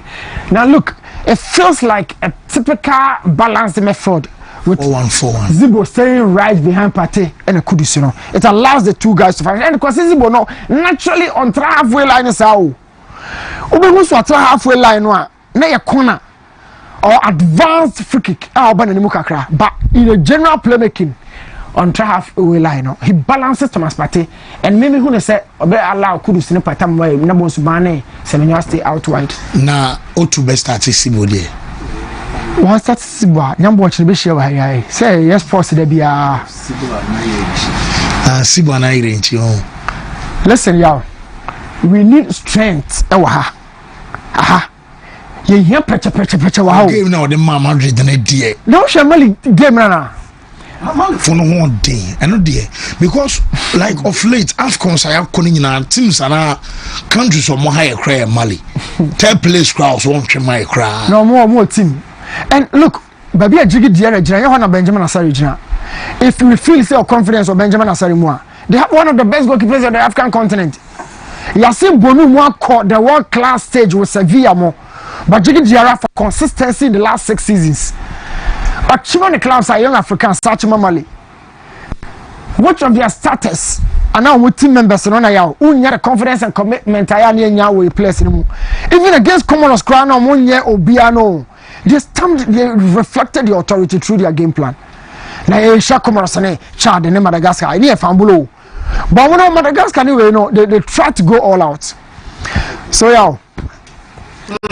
Mate, wow, on your screen, and I query the video analyst Newton Latte Peter, and so I query no na Yamra Mike at the 2 mics so M square away na fee Yamra Michel Meza. Yes, fancy interesting. I think this game minim how be a fan by personally me do to me say make or break the mode to ado. Game we bet me I was shine into a different stage of growing into the coaching career at the top level. Or qualify Ghana for two World Cups in a row. The master will see Venus with a brutal. We see Venus with a fetch. You guessing a go from Mokrana 2 World Cups party. We see Venus with a come up. I think it's going to be a big test, but you see football na nkasana every the same new thing. I hear you be brave on the pitch.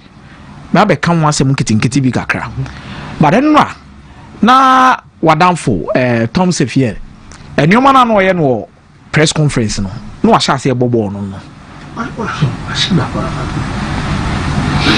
o shase bo game no not even from the press at the airport obeka omudika ko any interview bu airport ama say aha na o ba no oba be hye no akọ press conference so okotena ase a otuado dikan ko di nkomo bi after Chad game ni say pitch nye before the game no kind That is a concrete. And now, what done for Tom Sefia, Ecotanasi, you know, or say didn't come on. What's that for uncle Monabaso, no, your coach? Or no one for pitches. First, I dream to qua. Or pursue the pressure to others who say, no matter what the pitches, we are supposed to win games. Ghana now coach, you know. They are tossing you know. Or say Ghana and Penny for interview, no. Abraham Mupe coach, Amanabe coach Black Stars. No mo dim komo one ketokreku ne Adam Penifo di komo for 4 solid hours. Omuwe wanti omunka biem. Meaning right after that no mo appoint Utuado. Hanu asa bo ahye otrim say adwuma no me na nke de ma me. Obetram reason intia. No sanka modema no. De to so miensa. Also Douglas Nene is street footballer. No, it look like press conference no buy no attack. Say why adwuma na che. Fancy currently on the continent. I don't think any coach akofa team bia or form to say the way we form no. Because Walid wa Greg for Morocco on the Wahodada. When in the last there must be 10 games or Somali team ni mo coach go lose 1 game per international friendly against Congo. That's about 8 matches we won't consider go cry. 8 clean sheets in 10 matches. 16 2 considered. Me dami jini di pa ye Gambia ne Tunisia African AFCON no Musa Baro mo no mo free mo no brutal yakasi set team up tactically enwema mienu no Otuado e fighting nyame ado mena anwumre against Chad baby na problem no pa no me personally I won't overrate it Senegal tactics. I believe Senegal attitude. By game ne Robert Mali ni both attitude and tactics. Chad the problem was not problem ni the yani attitude to be Chad Otuado problem there be but an adrede ye tactics say here attitude. Because you are playing against a very good coach who is tactically flexible. I've seen him play with 4-1-4-1. I've seen him play with a 3-4-2-1. I've seen him play with a 4-4-3-3. Game beyond tactics in your more room. And I'm sure he has also watched Ghana play 3 back against Mali far away. South 2-1. And he's eager to prove to Ghanaians he said, Eduma no nim ye. I will say the Eduma man. Because Eduma na ye. I had to set Tamana heavy and the peg blasters a Dumana. We share beer with Zambia and Yamukus, and now we said no city born. That is the same kind of problem you are going to encounter. It is Otuado who need Desmond Affair this evening. Yes, Otuado be here Desmond Affair. Otuado be here John Pencil. John Pencil in the essence of attitude. Desmond Affair in the essence of tactics. People be here na kese pa say omo video analyst no. It is Otuado kwaya jeje mu na ne said ye ni Otuado ne said o citizen ni team na and adwuma ne so okona no edin. And this is a rejuvenated Mali team fancy. Si e din komo ni si e din komo ni ya team na ekuta omo no. Ya funny player for player on betime buti every angle of the pitch. I'm not talking about their club side. I'm talking about the national team and the performances they've put up in recent games. They've not yet lost a game, away game, our World Cup qualification. Lusu an away game back. So in our group, the strongest away team in the group is Mali.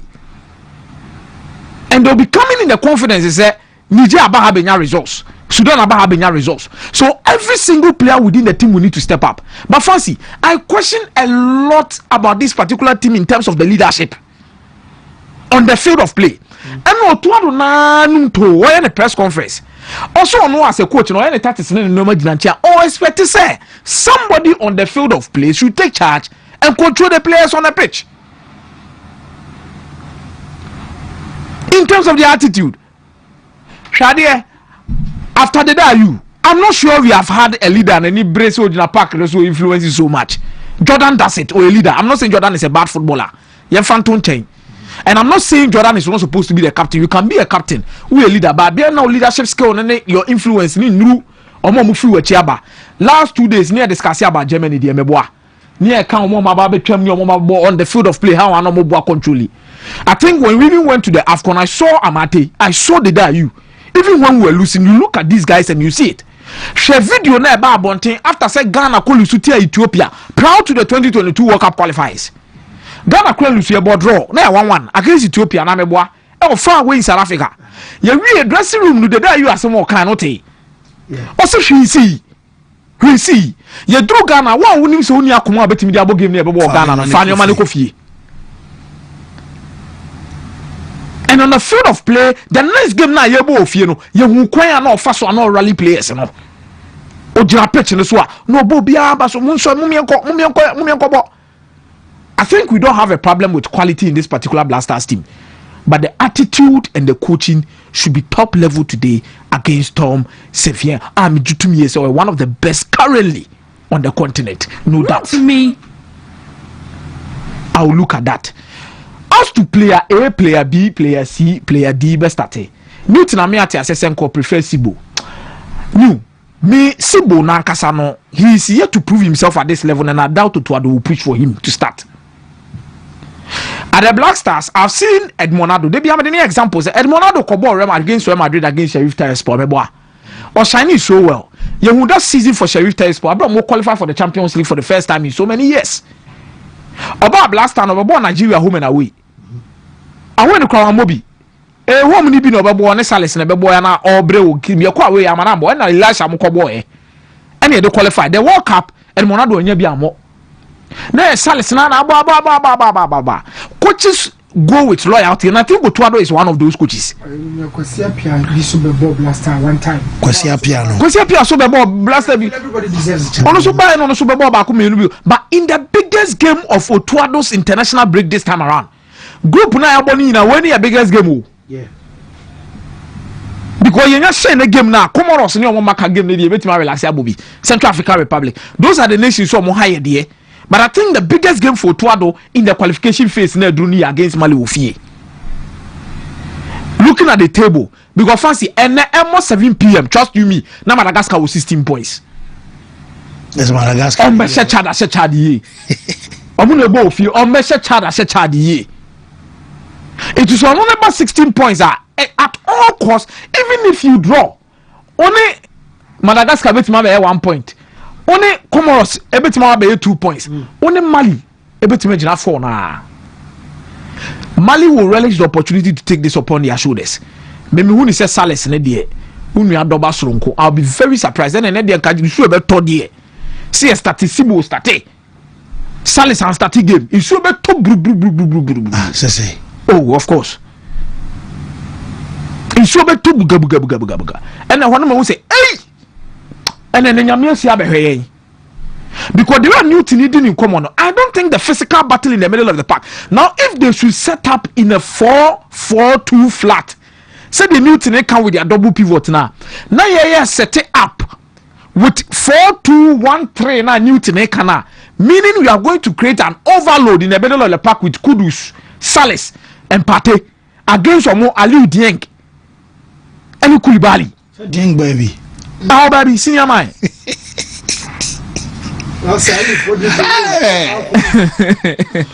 Aliou Dieng on the upper body no.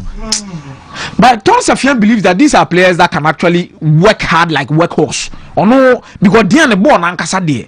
And Eric Chelle na Dieng nyabi mo. Non-static games in Fama Mali. A woman not number because on only per more technical players in the middle of the park. But when per more technical players in the right back and left back, left wing and right wing. And I want them for the goofy. Then the 2 center forwards, no more say they press on Metete on the police center backs and on free positions. Then the likes of Douglas and Mbenya opportunity to run across. Otuado so much will be out the 3 back neko. No, Tenassi anytime Ghana home bet chilling bia Otuado open resource. Didn't be out the 3 back neko. She games are prayer per resource. Who the war fancy for any boo per resource. I think when we played against Nigeria, I do maybe not about 3 back in the game. He qualified for 2022 World Cup. Even at the World Cup itself, there were moments in the game. We had Diana for 3 back. You call Mali away. We had 3 back on a boy. Yako Angola away. Emu ya dimre bi no obo 3 back. Said he 3 points be my. What you say? So the 3 back na dey say ne eno no decided due to the wing play of Mali team we say so they are.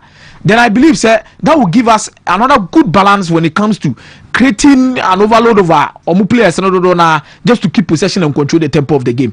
But fancy and Nanadri, the fans will be there, everyone will be there. But I believe these 2 things will be very key. If Otuado wants to qualify us to the next stage of the competition, attitude and tactics, dressing room message ben or the memo. Me who say PFAG for ako sra team no, me who be da. Me kai Ghana before Ghana after Gabon game or AFCON ni baby.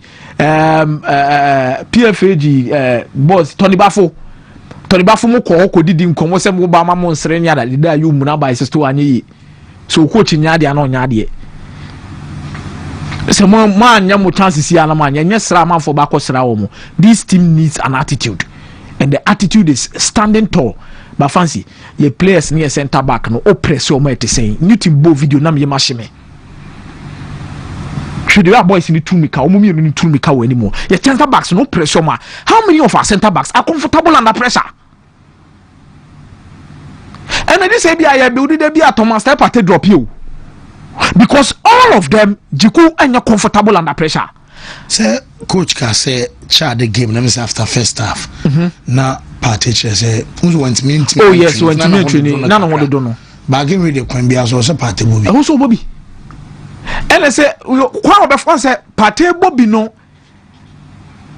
important as role I be use party nyame adom na anwumre. We can literally mention that Kudus will play, Semenyo will play, this guy will play, Ebu will play. But mobile role night, for example, Inaki has been a victim of circumstance in the Black Stars team, I believe. I think, sir, the role Nankasa, a person on only born the how we want to use him. We are not even using him well.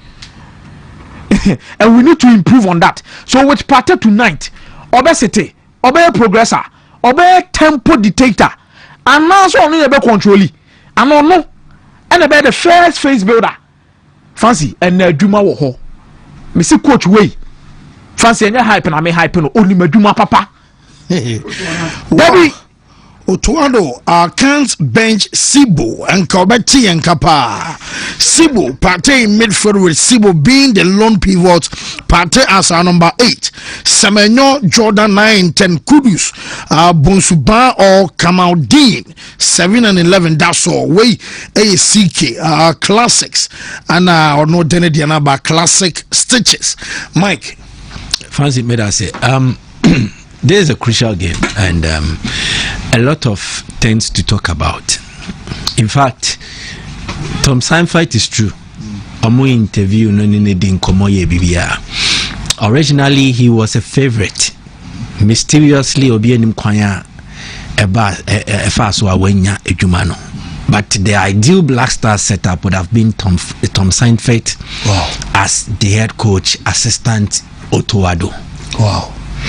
The ideal. Yep. Nechanka ono ne beye adwuma no. He ideal. Okay. Ebi munyaya. Nanka sa na wo say. It would have been Seinfeld and Otuado, but nobody knows whatever happened. And the more panel. Clearly, there are people who are very close to the top. He was someone they rated highly. Oba, he demonstrated excellent knowledge. Wow. About the game, no ni a team, no kwanya ebe fast anyway. He demonstrated a lot. But enye no kwanya jina so the fa coach. And enye nyoma nyina yesi obofo konwe mu enye de ohun nyina no eden exactly. Enye nyoma nyina no mutimi ba abonten beka. So enye de wakasa obeye kwanya jina so ne de fa eba ne sa de a anka Ruben Amorim a Liverpool coach. In the interview, he impressed a lot. FSG4 no chiro mo kwan obefa so aye. But they also looked at the reality. No mo hu say ne nyoma bi ne ni oye bi no. Se Liverpool for no kofana emwa. And they went for a slot. So and yet coaching interview kwa na gina so. And the coach, but I know. And I'm telling you, say he was actually a favorite. Nank ideally nke bi munyaya kono eni Otuado nanka ebom aye adwuma we but enu atwem He's a coach who is currently in the best phase of his career. He's not a coach. I am fan say he has been brilliant throughout. What he has learned by virtue of the years of experience, especially with Africa. Younger wa coach pen Tom Seinfeld, you know. Yep. So whatever continent or born as in him born. He's never had a team as talented as Mali, and as a squad as talented as Mali. Kakrana Wenyano or the IBB, precisely Jumedi Odie or Gambia. Gambia brought him back to the limelight. Togo Keogune Jumedie. So he is not a feared coach to say Yepesi a portray. No, he's good. But nansanu nyuma waye ana ama no ho aye hu. But ukọ achire ekokosha. Nigeria, he was technical director for Nigeria before. Waye Juma ma Togo, Waye Juma ma Yanga, Ali Tiad, Moani Adie. So he's experienced. At 52, he's in the best years of his coaching career. Now there's his record with Mali. Already Akumia Kachel, 8 matches won, 1 draw, which was away against Guinea-Bissau. Then 1 defeat in 10.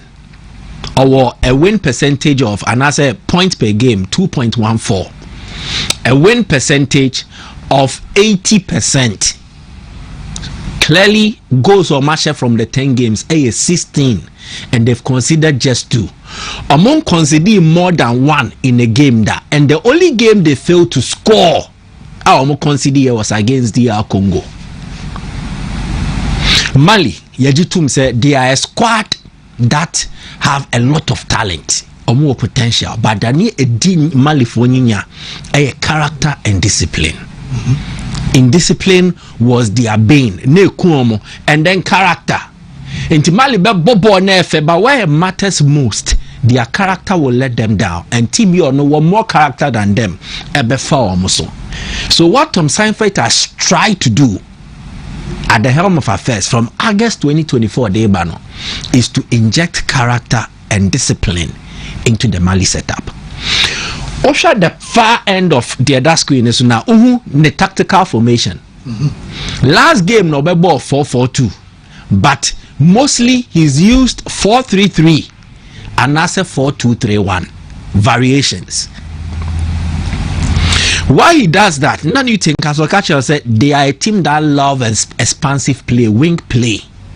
Omotai epe attack from there. 4-4-2 no boy against Comoros. It was because Comoros lined up in a 4-5-1 or 5-4-1.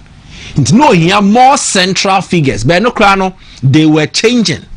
The attack is mostly fluent. Meaning Samede, line up against Comoros na Sunday Shadrach. I'll do that swiftly. Then we will get into the discussion further. Shadrach, me de sendo. Comoros, Mali, line up on Modishia Omo. The 4-4-2. Strike another Newton, then a toast, no high been be brave president. Yes. Mamadou Sangare. On the nation 18. Yep, he got the assets for them. Now Sangare, tall, powerful, but very athletic. Ojana Nasu Debia. Kamori Dumbia, nation 19. He's a wing attacker. And as a central attacking midfielder. In the game we know, Obon basically as a number 10. And or the Nene Dogeles eto the left wing. But so about 4-3-3 now. 4-3-3 in the shape now. Kamori Dumbia will move to the right, Nene Dogeles to the left. No more interchange. Then Mamadou Sangare Babe Shem Fifi. Not 3 midfielders now. Aliou Dieng in the middle. Lassana Koulibaly no ball leche no on the left, and then Mamadou Sangare way. Another Sangare. Yep. Yeah. On the right central midfield. Nature there Dante and the Akite. It is likely he will stick with them. Then the one ball matches do Amomo. Sikuni Akiate. He's played 540 minutes for them so far in the qualifiers, World Cup qualifiers. Ono, any Mamadou Fofana and a Bebo central defense. Najigui Diara Adim. Now, how Mali start and yet as important as how they transition in terms of shape and you play. Or started 4-4-2 na game ne kosono otmisi sabebre again. So the when it was why you see that above 4-2-3-1. If it is a 4-2-3-1, Aliou Dieng, Lassana Coulibaly, then Sangare, and then Nene Dogeles, Kamaro Dumbia, na Sangare no, and so count. No a ball. Mamadou Sangare so as the attacker. So these same players. Omo Mugusi. 85% ebe starting there. So when started Mamadou Sangare striker na obebo Lassina Sinayoko. Also so wasa. Lassina Sinayoko played in that game against Ghana or Bamako. Ono na your main guy. And away Sangare we ababe tuno. We the ball Levski so fire. Yeah. Bulgaria. So that is how the Malians are. Wing play, very athletic, very energetic. Omunjina faakon. And omon call mechi enko come tonchum. They believe in their attacking talent and they believe in their energy. So they push. Now Ghana, if you look at how Mali plays, they are the same shape to say the boy against Comoros na MY. I don't think we need a back four. We need 3 central defenders. The only thing is say Sangare no ba be dirty work now. He allows for the other wing attackers like Dumbia. Dumbia na the most goals for them in the qualifiers with 6 goals. Or your more Jordan are you? Then Nene Dogeles actually 2, including the game against Comoros. And to anybody be here Jumana, they are the midfielders or attackers who are rushing into the box together with Lassana Coulibaly into a more Ganeba box in him. So at a point, say new team video no show so Mali DNA, you will see that Sangaria call work a ball now or bear cross na to say the kudus and the ma Jordan Ayew no. There were 3 Malian players rushing from Infin and now wings no into the penalty box of Comoros. Shadrach Nyasa video ni maya ebe me de penny. This is one. Check how many Mali players na rush ba. So that is a we Nene Dogeles na 7 no. And this is Kamori Dumbia. And check it. How many Mali players? 4. 3. Okay, more about boxing. Exactly. The more about 4-4-2 in here. Check it. Comoros 4 more boxing him. 1, 2, 3, 4, 5, 6, 7. So Comoros were more defensive. Sadia, we need more presence into 2 attackers and then on Russian midfielders. So the only a cut back in the crack on is 4 players. Exactly. It's a 4v7. No? Exactly. So they will push forward. Again, after a 5-0. Exactly. And Bonnie for him, if he wings, mostly from their left wing. As I knew, and he say any Kobo 4 backer. What it does is that it will mostly create overloads for Mali. Omo wing hono, omo 4 back ni attacking, and omo wing and also attacking. Then when you're lucky, I midfielder Barbican. So in instances, square ideal. Mali will create overloads where they have 2v1. Now it's a 2 Malian offensive-minded players versus 1 Ghanaian defensive player. Into me here from sa, no more 1-2 quick play. On Jinabo no some person between kwa. The only time of between here when over space into a passable now no movie waiting for 1-2 connections. Enti say be calibrate elbow right backer. Ombe bobo ne yine from sa. So we need presence, especially our penalty box nim. And I believe say about 3-man central defense and it's a template Otuado has used against teams who ultra attacking. Ghana, Nigeria World Cup qualifier, you saw your boss saying and then you did your men some ball exactly because we needed to concentrate our central defensive area. So I will prefer a 3-man back line. Jerome Opoku did excellent, and then Jerome Opoku again because of the height and what he offers as an aerial threat. say attacking enya corner Jerome Opoku beboa ye defending so he will help when we are defending set pieces, corner, free kicks against these tall Malian players. Jiku, we missed his leadership. Jiku is very vocal. We will need that in a 3-man defense as the main centre back. Now one of the obetu subia whether Ajetia non fanem bata 3-man central defense. I think it will work for us. Wing backs, no, we can look at Gideon Mensah, but he should be more defensive. Then we can look at Caleb Yenchi.